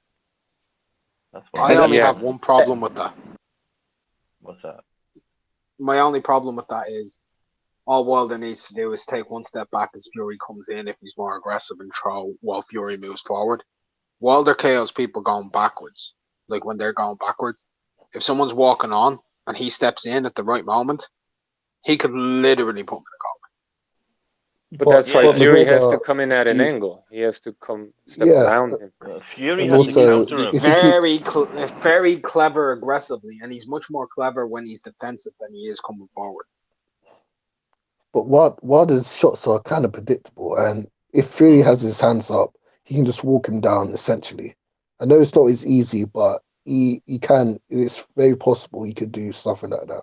What you're describing, McGregor, Unrivaled, is like Gvozdyk versus Adonis Stevenson. And the thing that Gvozdyk did is not when the couple times that he stepped straight in, or Adonis was able to compensate by stepping to his left, he was able to crack him with the right hand. But then Gvozdyk adjusted and started stepping in while going to the right. And then Adonis couldn't hit him with that long left hand anymore. So that's what I'm saying. Like Tyson Fury, yeah, he needs to be aggressive, but he needs to show lateral movement on the way in. He can't just come straight in like Brazil because, well, he's going to end up like Brazil. I agree with you. But you know, to every problem, there's a solution. I'm just not seeing that from Tyson Fury right now. So maybe I am in a way agreeing with what you're saying. Someone said that. Go ahead. I was just going to say, like, to Precise's point earlier, he hasn't seen Tyson move in at angles and slip around aggressively since pretty much Hammer and Chisora. It's been a very long time since he's done that. And it's very difficult to see if he can do it. Still. Now, someone in the chat said that Walder is putting on weight again. He put on 20 pounds. Is that the reason why he took on another PBC fighter in Ortiz so he can go back on PEDs and gain some weight? I mean, I guess so. I mean, is he doing VADA anymore or not? Like, does anyone know? Just putting it out there. I have absolutely no idea since Al Heyman, apparently, according to Victor Conte, has requested that VADA don't release the drug testing of specific fighters to the public. So, as the WBC champion, he's supposed to be, according to the protocol. But, you know, so what? What is supposed to mean in boxing? Nothing. But that's a good point someone made because, you know, Wilder was 209 or 205 in that fight. If he's 20 pounds heavier and lands those same punches, well, there you go. Good point. Bucks Bay Area says, who cares if Wilder's on PEDs? I don't. I'm just pointing it out. I think they're all on something. Yeah, exactly. WBC has rules. So if he has rules, you have to implement them or just let them juice. See if he's staying the same when Andy Ruiz is fighting Wilder. Shout out to I was going to say the same thing. Dan Mack has it on point. He said Walder is pregnant, hence the weight gain. I agree. Yeah. I agree. But the weight gain could also slow you down, and I think the speed was the key to that shot that landed against Fury. So maybe he slows down a little bit. Maybe that does suit Fury. His stamina might suffer, definitely. Yeah.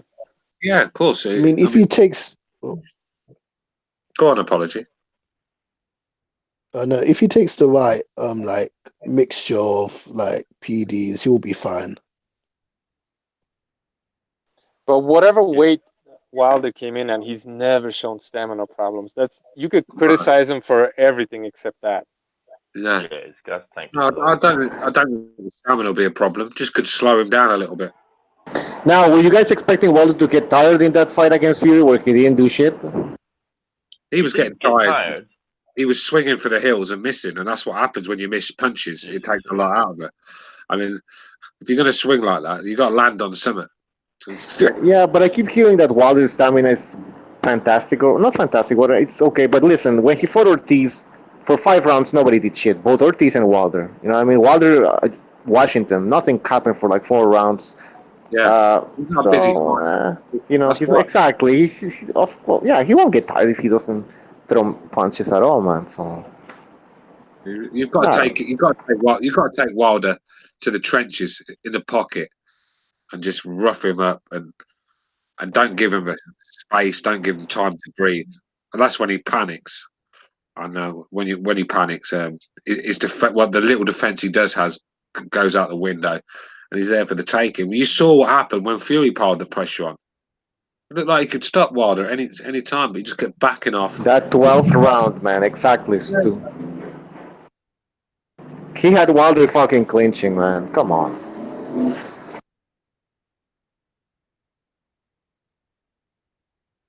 It's still it's a tough fight to call, isn't it? Still, because it's completely different styles. I don't think so, man. I think Wilder's ready to get exposed, man. I don't think he can keep Fury down. We were speculating here that if he puts on more weight, he's actually going to keep him down. If you look at that fucking left hook that landed on Fury went down, he got back up, he didn't even stumble. After that, and like Precise said, even the referee, when Fury got back up, he's like, walk towards me, ready to stop the fight, ready to see a little bit of stumble from Fury. He was ready to stop it, man. But Fury didn't even stumble, man. The guy has a fucking chin. I don't think Walder can keep him down. This is my opinion. Yeah, but Fury rode that left hook. Watch that replay in slow motion. Because he turned his head as the hook came on. He didn't get hit with all the power on it, and even Joshua pointed that out. That was the first punch that did it. He was falling before that the left hook landed. I'll look at it again. Because it was a straight right hand that Wilder hit him with first, wasn't it? So it wasn't a left hook? No, the left hook combination. Was the left punch. Yeah, it was a right and.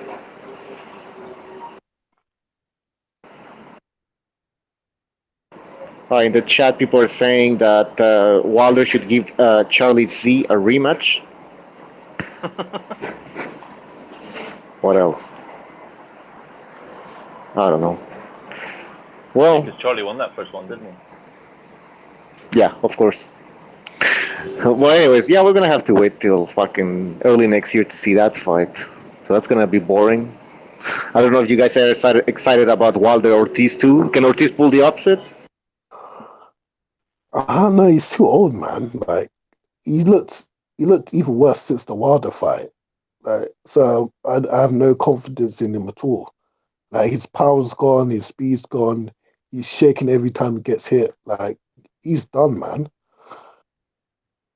Yeah, his last 2 performances were boring as hell, man. He didn't even stop his opponents, no? Both fights won 12 rounds or no? Am I who did Ortiz fight last time? Hammer, no? Oh yeah, he stopped Hammer. I don't even remember. So they're unremarkable fights. He stopped some dude.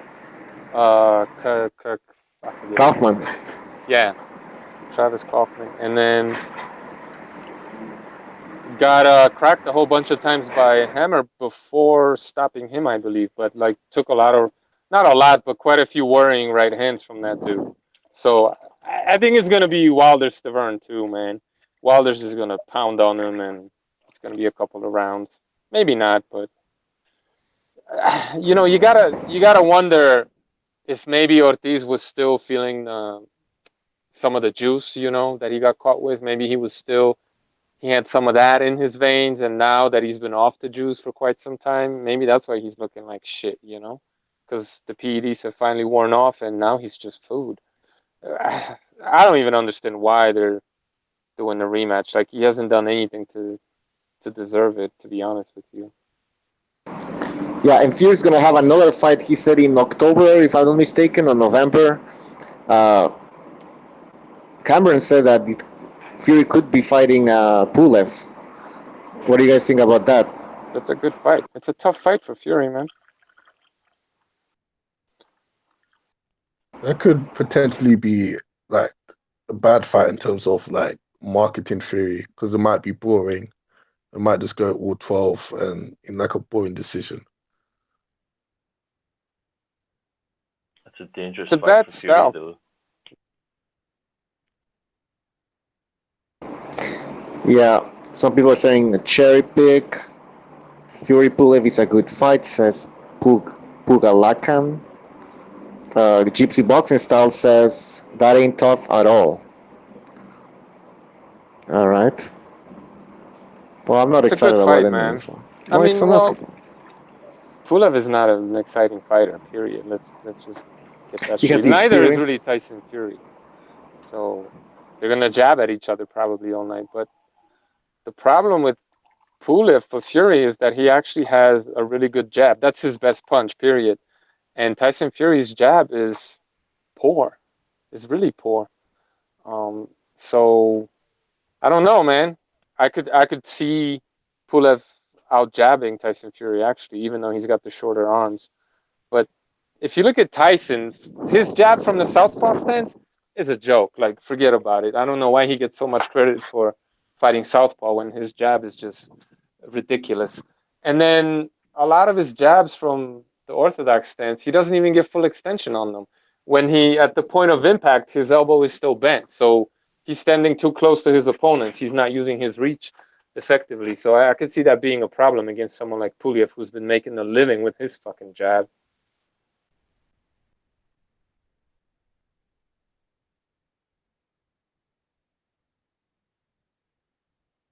The excitement of the heavyweight division, you guys can hear it right now. It's complete fucking silence.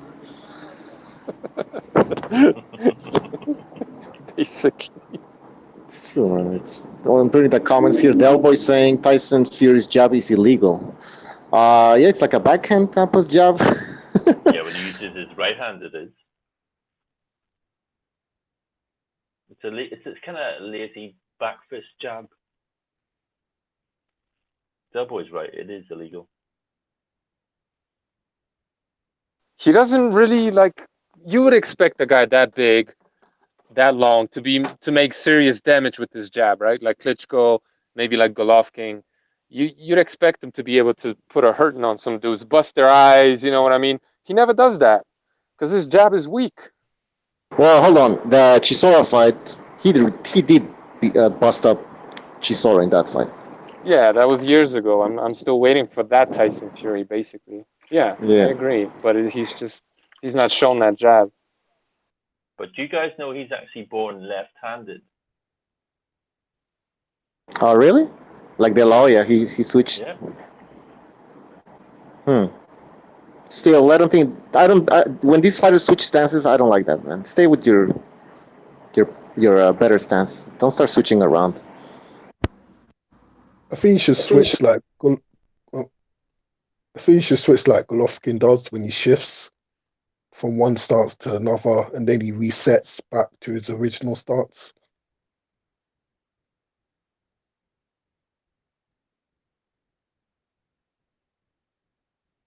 Okay, so what are you implying? Like, so he should switch, but just for a brief moment. To go for like get an angle and then switch back to orthodox. Not against Walder. I mean, it could work because Wilder, you know what Wilder's going to throw, right? Just the 1-2. So if you can work around that, you could like throw a shot that surprises him, and the shots you don't see are the ones that hurt. True, but at least he doesn't have to do those fancy things, in my opinion, to get through Walder. He just has to feint. Every time he feints, Walder eats all those feints, and then he just shells up sometimes. That's when Fury has to throw more than just one punch and move. He has to throw maybe a 1, 2, even 3 punches. What's Walder gonna do? He's shelling up. That's how he landed that right hand. Yeah. Go ahead. Theoretically, Tyson Fury should be able to stick and move and just pound Deontay Wilder into submission with his lead hand. He's got the reach advantage. He's got the better feet, right? He should be able to just move around him, pumping the jab, drop the right hand here and there. Deontay Wilder's not a good counter puncher, so it should be easy work. But again, he doesn't have that jab, so I don't know. Tyson Fury, there's a lot of smoke and mirrors with that guy, man. Like, he's good. He's the best heavyweight in my opinion, but this is a weak-ass fucking division. Yeah, I still don't see how. I don't see. Can Wilder fight on the inside? No. Not at all, man. Come on. Don't forget, Butcher. He has a great left hook, all right? Don't forget. Yeah, no. He can fight on the inside, so I don't see this fight as complicated as some people make it out to be, man. Seriously. I still think AJ beats Wilder. People are going to think I'm crazy. I don't think so, man. I think AJ would have knocked him out. He would have knocked him out, man, still. I think it's 50-50 at this point, man. Like, Wilder doesn't have any. AJ has a good left hook, good uppercut on the inside. AJ would have knocked this guy out. Or he would have outboxed him. That's my opinion. See people in the chat. I want to see Bob Arum bang Fino boxing on the inside. Jesus. Crazy Bucho. Usyk Pugalakam says Usyk and Gassiev will take over. Well, we gotta wait and see, though. Usyk probably, but I'm not sure about Gassiev. He's a bit of a plodder, and that style is made for Wilder. Gassiev is not taking over the heavyweight division. I can see Wilder just throwing that 1-2 straight down the middle and Gassiev getting KO'd. I was just thinking, have we ever seen the bottom half of Adriana Jimenez? I'm just saying. Yeah, that's a good point. I keep saying that, man. Nobody. Yeah, look at it. Because it's like, yeah. Big tits on a fat chick is like, like a six-pack on a skinny guy. Big fucking deal. Exactly. It's like, that's not impressive at all. So let's see her in the bikini, okay? Top to bottom before we make up our minds. I'm just saying. Apparently the husband's always behind the camera. Apparently the husband's always behind the camera, so just to make sure nothing goes wrong. She stays in line. Like, he's pimping her out. Pathetic. Yeah. Let's see. What else do we have? Gassiev heavyweight division. He's fighting who again? The Waco. Who? The Waco. The Anthony Joshua. The guy that knocked Anthony Joshua out, supposedly. Oh. Okay. Is that a good fight? It's a good marketing move, because if, he beats him up, knocks him out, he just conquered the guy that knocked out Joshua, right? They're going to roll with that. They're going to mention that during the telecast. Yeah, good point. Just like they kept mentioning lineal champion during that Fury fight. That was annoying as fuck, man. Fury's not lineal. We all understand this, right? Like, he's not. He was. Yeah, we had that debate here. Okay, after 2 years, 2-year layoff, you can't be a lineal anymore. Come on, 2 years of inactivity. Right. Get the fuck out of here, man. Gassiev, how tall is he? He's 6'2", if I'm not mistaken. 6'4", rumor has it. 6'3.5". Really? No, I didn't know. No, wait, hold on. Usyk was taller than Gassiev, right? When they fought, I'm not sure. so Usyk has to be 6'3", Gassiev 6'2". I don't know. Can Gassiev make a run in the heavy division? He can. He's got very good offensively. He's amazing. Just that he's a bit slow on his feet, but even defensively, he's good at blocking shots, and he's very good at combination puncher. He's got good wicked left hook to the body, and he's got power and he's strong. So yeah, I can see him do good in the heavyweight division. Dan Max says Gassiev is 6'4". Other people are saying 6'2", and other people are saying 6'3". Okay, He does look shorter at the weigh-in with Usyk, but I think he's 6'3" maybe. He's tall enough. 6'3" is tall. I mean, look at Ruiz, right? What is he? 6'1", 6? 6'2", supposedly. Sure he is. Gassiev is carrying like muscle, like he's a big dude, man. Like he literally starved himself to make cruiserweight. So he will feel a lot better when he moves up. And he's 24, so he's still putting on weight. Oh yeah, that's right. He's young guy, man. In the chat, boxing for IBF. No, sorry, BFTB boxing says Gassiev was 215 when he was fighting at cruiserweight. So, how much should Gassiev weigh in the heavyweight division? 215, 220. Does he need the speed? Some of the speed. I think he'll be 220. Dan Max says in BoxRec, Gassiev is rated 6'3.5". You guys know how BoxRec measures their fighters or the fighters they put on their BoxRec? Do they measure them with like shoes or without shoes, or they just take them from? They call their manager and they ask them. That's how they do it. Okay. Are you serious? Of course. How else would you do it? Do you think they have a rep at the fights measuring these guys? No. Yeah. Well, don't they measure each fighter in every single fight? So wouldn't they just get someone to measure them? Yeah, but that's the networks. I don't think BoxRec like send their own rep to do any of this because they've been dead wrong quite a few times, and a lot of the times they don't even have a metric for like the reach or even the height. Sometimes generally they do the height but not the reach. So I think they probably just look at the fights on TV and they take an average of whatever they see. What are we talking about, BoxRec? Yeah, how they measure, where do they get their measurements from for the fighters? They normally just take it down from anywhere, man. Max Patty says Abel Sanchez needs to be deported.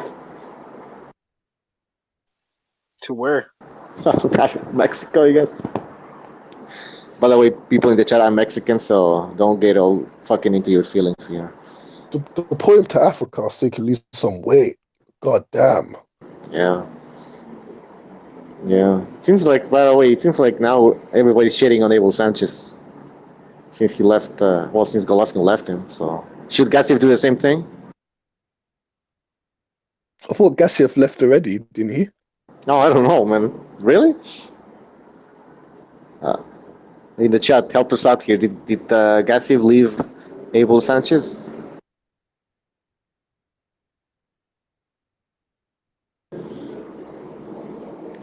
Because Abel Sanchez got knowledge.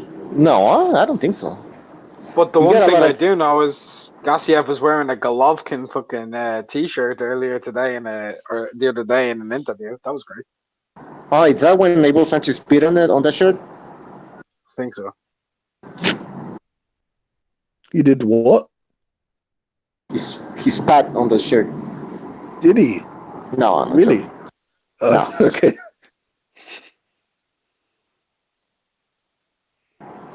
Yeah, well, boxing is slow this summer, I think. So. I just wanted to say, because I made a comment about this on the other night. Dortico, he's improved, man. He looked a lot better to me, anyway. He did. I Yeah. agree. He looked faster. I mean, he looked Mhm. like Better bigger and stronger as balance. well. Yeah. Better balance. The He, jab, like he wasn't falling into his punches. he wasn't telegraphing his punches as well like he usually does. Yeah, he's improved. So, I said the Latvian street sweeper knocks him out, but I'm not so sure now. Did Dorticus improve or he for a?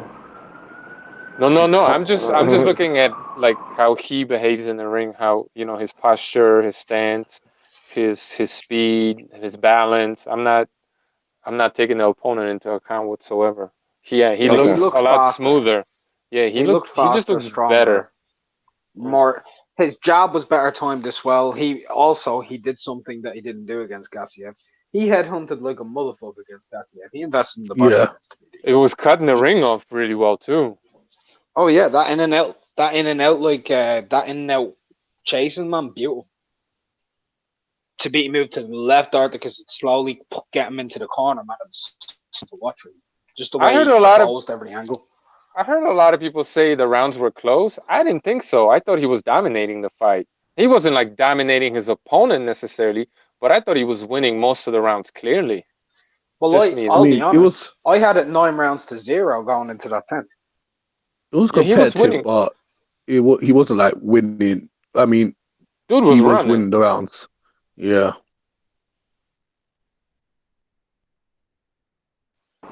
What about Brady's? Is he a dirty motherfucker or what? Fuck him, man. He's a kung fu master, man. He's playing MMA in the ring. He is. See that elbow? That was a disqualification, man. Or like I think precisely 2 points at least. Yeah, it should have been 2 points. You can take away 2 points. So, and 5 minutes for the other guy. Not like get up. What the fuck, man? Me personally, I think it should be changed to for the integrity of the World Boxing Super Series. I think it should be changed to no contest and they rematch. Or the Polish guy gets the winner of the Boxing Super Series next. Consolation prize. Those elbows hurt. Now, go ahead.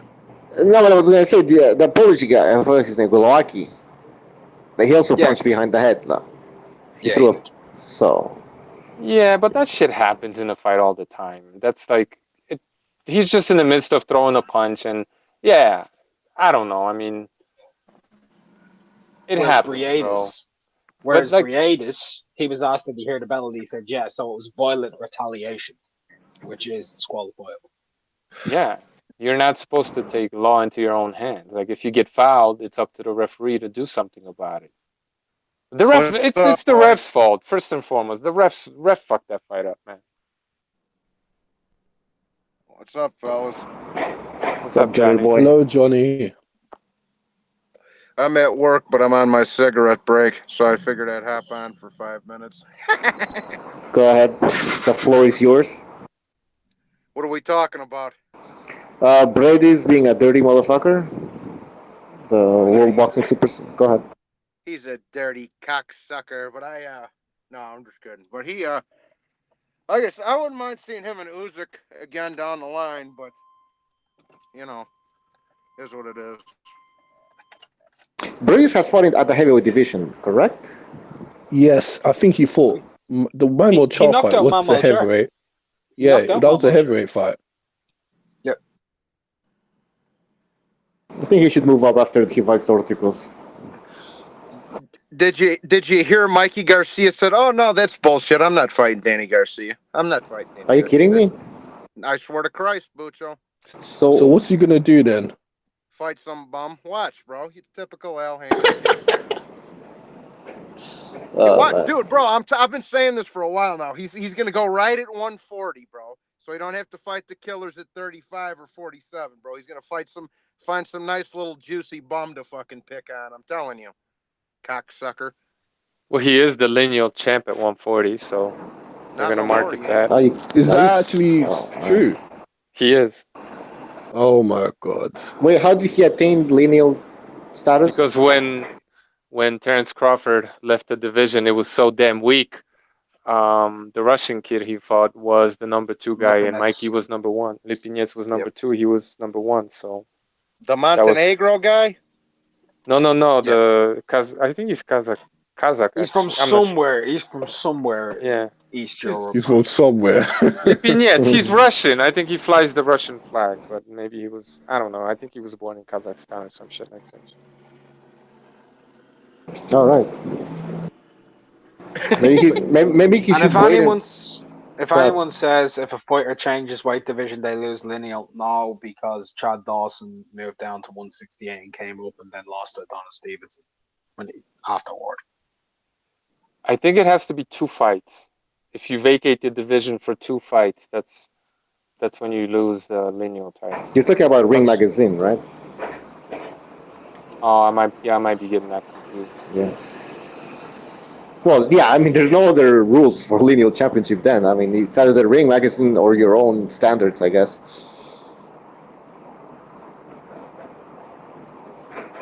But well, anyway. the cyber boxing zones, they pretend to know what the rules are, and they keep their own list.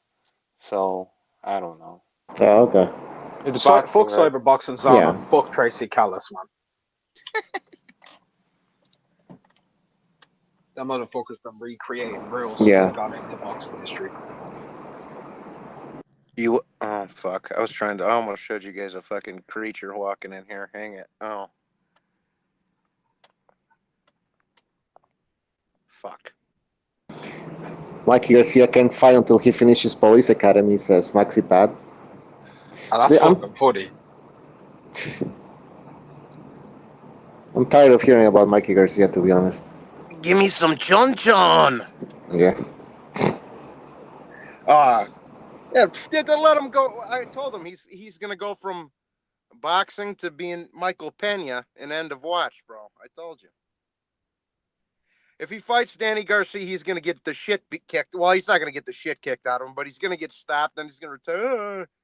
I'm gonna go to Dunkin' Donuts and get a gun, and that good shit. I can already see how Showtime's gonna present that next Mikey Garcia fight. One of the best pound-for-pound boxers comes back after attempting the impossible against Errol Spence Jr. And he's going to be fighting a bomb. The lineal champ. The lineal champ. The lineal champ, division. Yeah.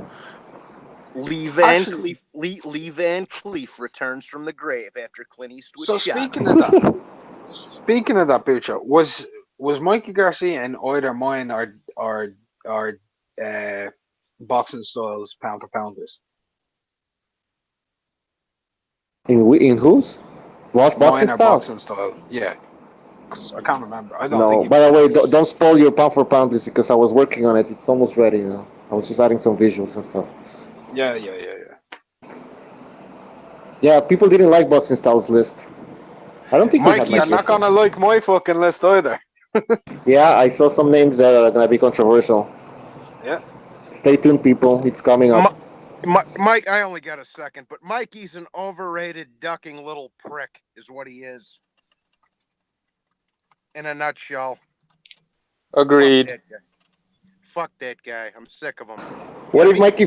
Go ahead. No. I was just gonna say, me and this is one thing me and Precise are in total agreement on. I can't stand Mikey. He can't stand Mikey. He's a cherry picking, ducking little. Oh, my daddy used to box. My big brother used to box. So now I gotta fuck out of here. His big brother's a better trainer than Mikey is a boxer. He was a massive weight bully as well. Like he fought at featherweight. Like he was a weight bully. And they handed him that lightweight title against the bum, bro. And then he milked the title for 2 years. Yeah. Yeah, well, what if he fights the winner of the World Boxing Super Series 140 pound? He won't do that. No. He's gonna get his ass whipped. He don't got the fucking huevos to do that. Delboy Boxing News says Mikey dogged Gamboa, Linares, and Lomachenko. Yes, he did.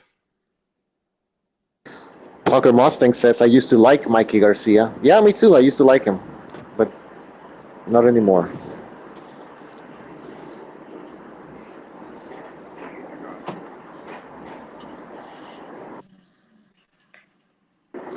BFTB Boxing says Mikey would have beaten Linares or Lomachenko. I'll ask. I don't know if he's joking or not, but ask him to break that down. Like how? You're joking, right? Yeah. Let me tell you something. Mikey's basic 1-1-2, 1-1-2, left hook, straight right, 1-1-2. Lomachenko would have solved him like frickin' Keanu Spence Reeves did? solved the Matrix over here. Spence had his number, man. After like the second round, Spence had his number too, and Spence is pretty basic himself. So I was never impressed by Mikey, man. Big punch, but that punch came from, like Johnny says, weight pulling little dudes. It's a bum. Mikey Garcia is the best fighter ever, man. He beat Broner. Hey, where's that put Broner? Seriously. Granados beat Broner. You guys see Broner darts in the club with like apparently he had 5 million in his like hand or something, and he starts in the club with it like an idiot. I saw a bunch of videos. In what? $100,000 bills? How did he have 5 million in his hand? No, it's It said impossible. the title said 5 million. Broner in the club dancing with 5 million in his hand. Pesos, maybe. That was definitely He was a lie, partying man. Mexican style. He literally had 50 bills. Like, he threw like 50 bills total. Surprised Zapata and the boys didn't stick him up afterwards.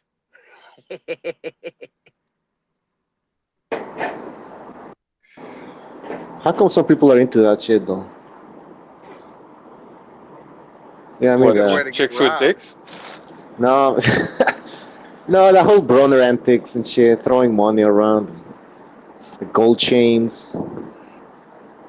I Because don't they're know. either gay or they idealize this thug degeneracy culture. That's why they're into it. Like, Bro, I want to do Jesus needs to come back, man. I'm telling you.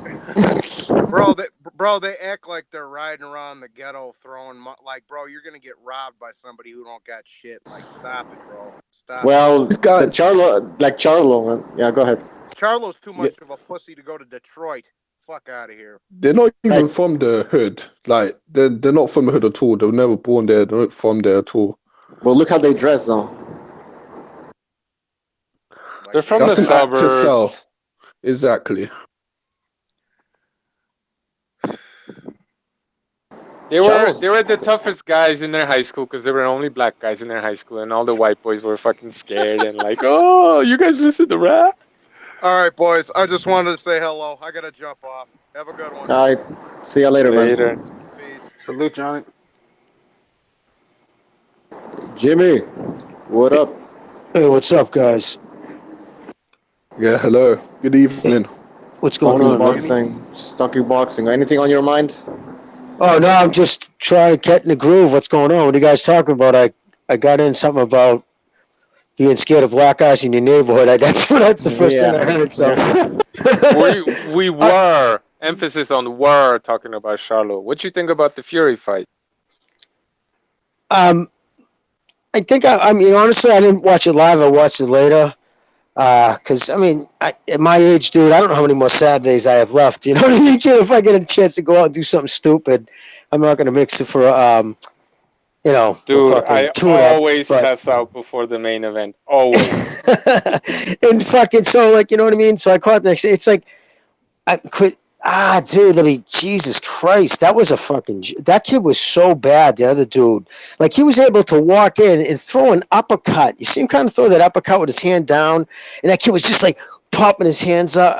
It was, I don't know what he's going to learn from that. I mean, obviously they're trying to get him. They knew he needed to stop somebody. The American weren't going to fucking buy into him at 6'9", dancing around and, you know, pity pattering all night. That just wouldn't have sold. So they did the right thing marketably, but unless you're a complete casual, I can't see anybody would even just call that an enjoyable fight. It was just them beating up on a fucking bad sparring partner. Yeah, and he's like standing right in front of the dude, square, with his hands down, and the dude ain't even throwing a punch. And I'm just sitting there thinking to myself, is this for real? Is this the real fight? Beautiful. It was beautiful, man. Like everyone said. Masterclass from Tyson Fury. Oh god.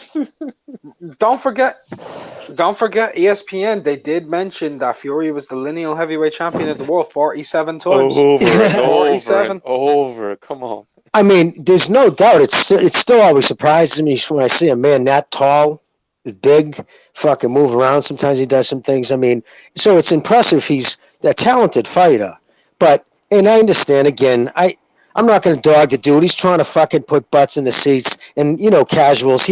What casuals saw him just total some dude. But that's like fucking seeing a chick with fucking fake panties and bra on, right? You get him naked, all shit. Yeah, all that padded shit's gone. It's kind of a false flag because you know what I mean. They're gonna expect him to, and then you see a penis. Yeah, you know what I mean. It's kind of Then now they're gonna expect him to go as like if he fights Tyson. Wow, this guy can bang. So I don't know. It is what it is. It's just a bad year, man. This is like the year of the setups. Everybody's trying to get that setup fight. I don't know. I blame the WBO, Jimmy, because it's their fault Fury was fighting them in the first place by putting them number 2 on their rankings. Well, Bobby, doesn't Aram own the WBO? I think he's gonna. I think He's got co-ownership with Frank Warren, and yeah, it pretty much works out. It's just a shame, you know what I mean? Because it's not doing the sport any good. It's not doing the fucking. I'm actually to the point now. I'm truly hoping fucking Dana White buy the fucking PBC. They say Heyman's going to still be involved, but trust me, whoever has the fucking, who has the big stacks is the head nigger in charge. Whoever has the money is the one who's going to run the show. And Dana White will have no problem sacrificing people if that means ratings. I mean, look at the UFC. I mean, they always put the best against the best, or at least try to.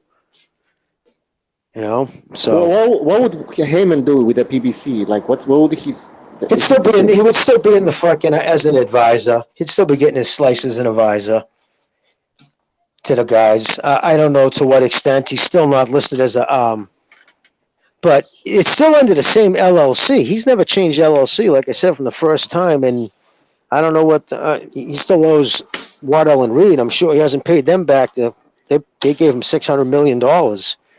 That's still up in court. So I don't know. I don't know if that's holding it up. I'm sure that's holding it up. If it's any kind of sale, that litigation's got to be worked out.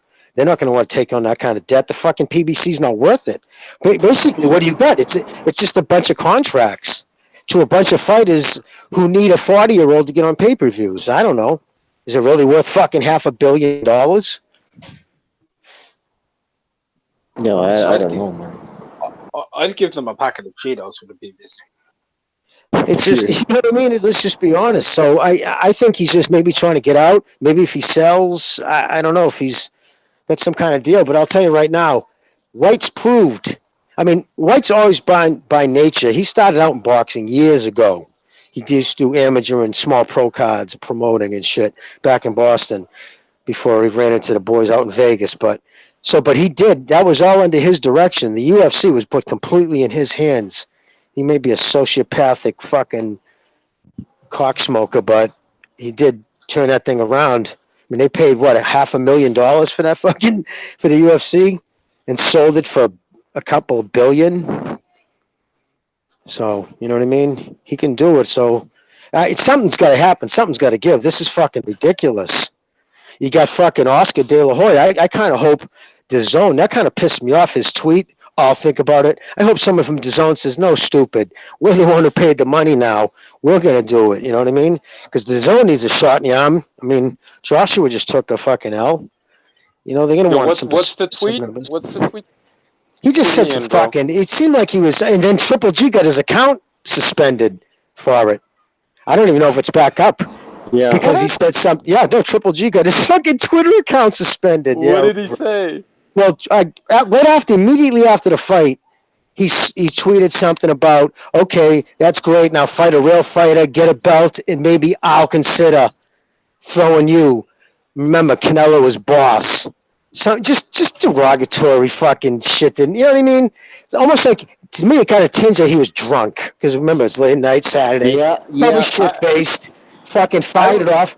So I remember that part, but like, what did Triple G? I guess he said, from what I was told, I didn't see the tweet, Again, his account suspended. But I was told he said something about, nah, you know what? Something along the lines of he was a family man, and you know what I mean. Something, and He then doesn't he made diddle a little comment boys or something and like said that. something about fishnets. I was told he made a comment about lingerie, and I guess they went at him saying it was an attack against transgender. So I was told the social justice warrior trans people went at him hard, and fucking Jack capitulated, and they pulled down fucking G's car. So Twitter confirmed that Oscar is a tranny. Right? I mean, that's so fun, dude. It's insane. I mean, it's like Triple G gonna pull his. I don't know if it was a 3-day suspension. I thought no, because it's got to be just a temporary because his header was still up. When they pull it, and it says count's gone. So I think they probably gave him like a week suspension. He's in tranny jail. But I yeah, heard the weirdest thing the other day that apparently Golden Boy might be getting a sponsorship deal from Grindr. And like, I'm serious too. It's not like it's a joke, man. Like, I heard apparently they've opened talks with Grindr for for some type of like sponsorship on billboards.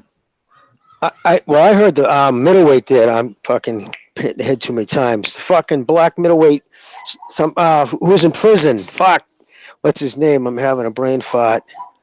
Anyways, he works at Golden Boy. I was told he's holding the place together right now because Oscar's been falling off the wagon hard. But like he's been almost taking care of day-to-day shit. Him and his best friend, Hopkins, and his best friend there, the kid the matchmaker. He goes by the matchmaker. Eric Gomes. Oh, no idea. Eric Gomes, that's his name. Yeah, Eric Gomes. They're like, because I guess Oscar's been still partying hard. So if he's really fucking up like that, then I don't see maybe they're going to try to buy him out or just, I don't know what they're going to do, but. By the way, Golovkin's Twitter account is still not to be found. I don't know what happened. Jesus Christ. Yeah, they probably gave him a week. That's crazy. First offense. It's got nuts, man. What happened with Golovkin? He just said something about Oscar. I was told that he came back at him about him wearing fishnets, and the transgender people got a hold of it and, drove that fucking shit home. These fucking angry little incels hide behind a screen. They wake up literally looking for things to get angry. Getting angry, literally physically angry over shit. Fucking take care of a little Twitter game and then 5 minutes later forget it even happened. Like, well, how sad could your fucking life be? Yo, I'm like, just I gonna would say fucking this. eat the end of Is he banned from Twitter or suspended? Don't know, man, but I'll say one thing. To all those transgender people, remember you're defending a pedophile. All right, we'll just put on a disclaimer and so on. These are not the views of BDA Boxing. By the way, Gypsy, I know you're joking. Boxers, are you there? Yeah, bro. All right, you can chime in anytime you want, man. All right. Jimmy, if Dana White takes like buys the PBC or whatever, not Dana White, but you know what I mean. Who's gonna do the promoting? Well, I don't know. Who knows if it would be try to work in that it would be tied into the UFC. I don't know if he's having that parent company. I can't see them dropping more money unless they think that's the way to go. I just don't know. But I would know that if Dana's involved, it would be him. Dana does. I mean, he is a big boxing fan, and he will have no problem fucking making guys fight each other. But the problem is, he said horrible shit about fucking called him an old Jew and shit. Once, years back, Dana White said about Arum, and I know Arum can't stand him, and I think Golden Boy and him don't like each other. I think Tom Loeffler and him are all right, but I'm sure Dana and Eddie Hearn might be all right. But that sucks that that's already there. But no, I'm sure he'll make the fights because with him, it's all about the money. He's going to have no allegiance to any of them. Why is that PBC selling again? I would imagine if you're fucking Al Heyman, man. He's creeping into his 60s, right? Getting into his mid-60s. Fuck, you want to deal with that pressure. Plus, who knows what that lawsuit's going on? I wouldn't want that albatross hanging around my back. I mean, I don't know. I know they restructured the loan, and then they supposedly were taking him back to court, and they said it was first filed as they were like really said some bad shit about misgiven, practices, that he lied about his intentions. Oh, it's pretty lengthy. I went over it, but so I don't know if he's trying to get out of that. I really don't. Obviously, he wants some. He maybe thinks it's still worth something. Well, all right. Well, let's see what happens. Hopefully, it happens. I think it would be good for boxing, though. That's my opinion. New blood, absolutely. It's stale right now. I mean, is this a good year? Am I wrong thinking this is like a terrible year? It's pretty bad so far, but you got to take into account, and I'm not making any excuses for boxing, but the fact that, we got the Zone and ESPN, these new streaming platforms, and they got to build themselves. So you could kind of understand them putting on mismatches, but this shit better not become any more of a trend than it already has, Well, it can't, and the reason why, it can only last so long. Boxing fans, no matter how, we can be sycophants and we'll pay the money, but after a while, I mean, you can only we're only going to take it so long, and they'll see it. They'll see it at the ticket gate. They'll see it on the fucking subscriptions. I mean, the PBC isn't a model, it's not feasible. You can't just keep throwing up every other fight that's somewhat decent on pay-per-view. They're looking at what, fucking 7 pay-per-view fights this year? Plus your monthly subscription to fucking Showtime? That's insane. No, the kind of garbage they're putting on pay-per-view now is just... I don't even speak on that anymore, but it's just ridiculous. I don't understand why people are buying it, to be honest. And the Zone's got to square up. I mean, BBC tweeted out that 1 million subscribers stole his stream in the UK alone for the Joshua Ruiz fight. The BBC Sport, yeah, they tweeted that he was wasn't 1 million, bro. It was like 13 million. I'm just going by what I read. Yeah. Was that? Well, Yeah. who was going to pay 20 pounds for Ruiz against AJ at 4 a.m. in the morning or something? I mean, come on.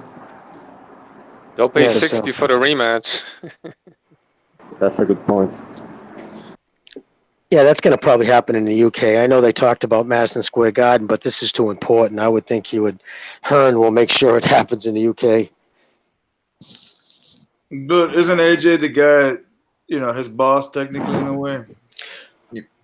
Well, Hearn it'd be about the money, his best chances to win, because if he was to lose again, I mean, you would almost have to put him irrelevant. I would imagine he would retire. Where's he going to go if he lost again? That means he would be so psychologically damaged. That's the only thing. It's going to be his brain. Can he come past this? Because losing like that, I know he couldn't breathe, and that was evident, but that's still going to affect him. Who knows? Maybe he's one of these dudes who can shuck it right off, come out, look like a fucking. Maybe this could end up being the best thing that ever happened to his career. Who knows? People are saying he's going to turn out like Price. That's what they're saying. That's the Price is one of a kind, man. Come on. They're saying that, but I don't know. I mean, it's a definite instant, but no matter what, it's, I guess, I know that from what I was told, that Wilder's people were furious when he lost. Was furious. Like Wilder was like that whole gym, the whole place was down. They were talking about it for a week. Cost us millions. Fucking, they were furious. It was their fault, man. Why fuck? They fucked around. Don't fuck around. Fight the fight. How much more are you going to squeeze? You're not going to develop. Listen, there's no reason that boxing fans are being developed right now. It'd be one thing if you were coming off, okay, look, we got this crazy fight coming up in 2 months. Look, that will bring some casuals. 2 months after that, another big fight. Keep people get boxing, talking, and then bang, we'll do it here at Christmas time. It ain't happening. There's no fights. It's not a sport that's really relevant. So what are they waiting for? And what ends up happening? I mean, it happened. And, it's just sad. And fucking Lomachenko, and now Davis is said now, he tweeted out that he's going to, if he can't get somebody to fight him after this fight, that he's pretty much saying he knows these fights are jokes and he wants to fight people. So I don't know the kid. I'm going to hold him I'm going to go by what he says. He's saying if nobody fights him for 130 after this fight for the title, one of the, other champions, he's going up to 135.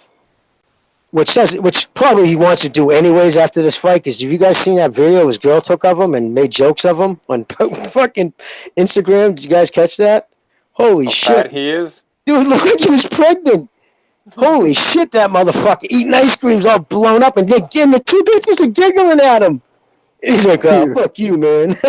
Andy Ruiz.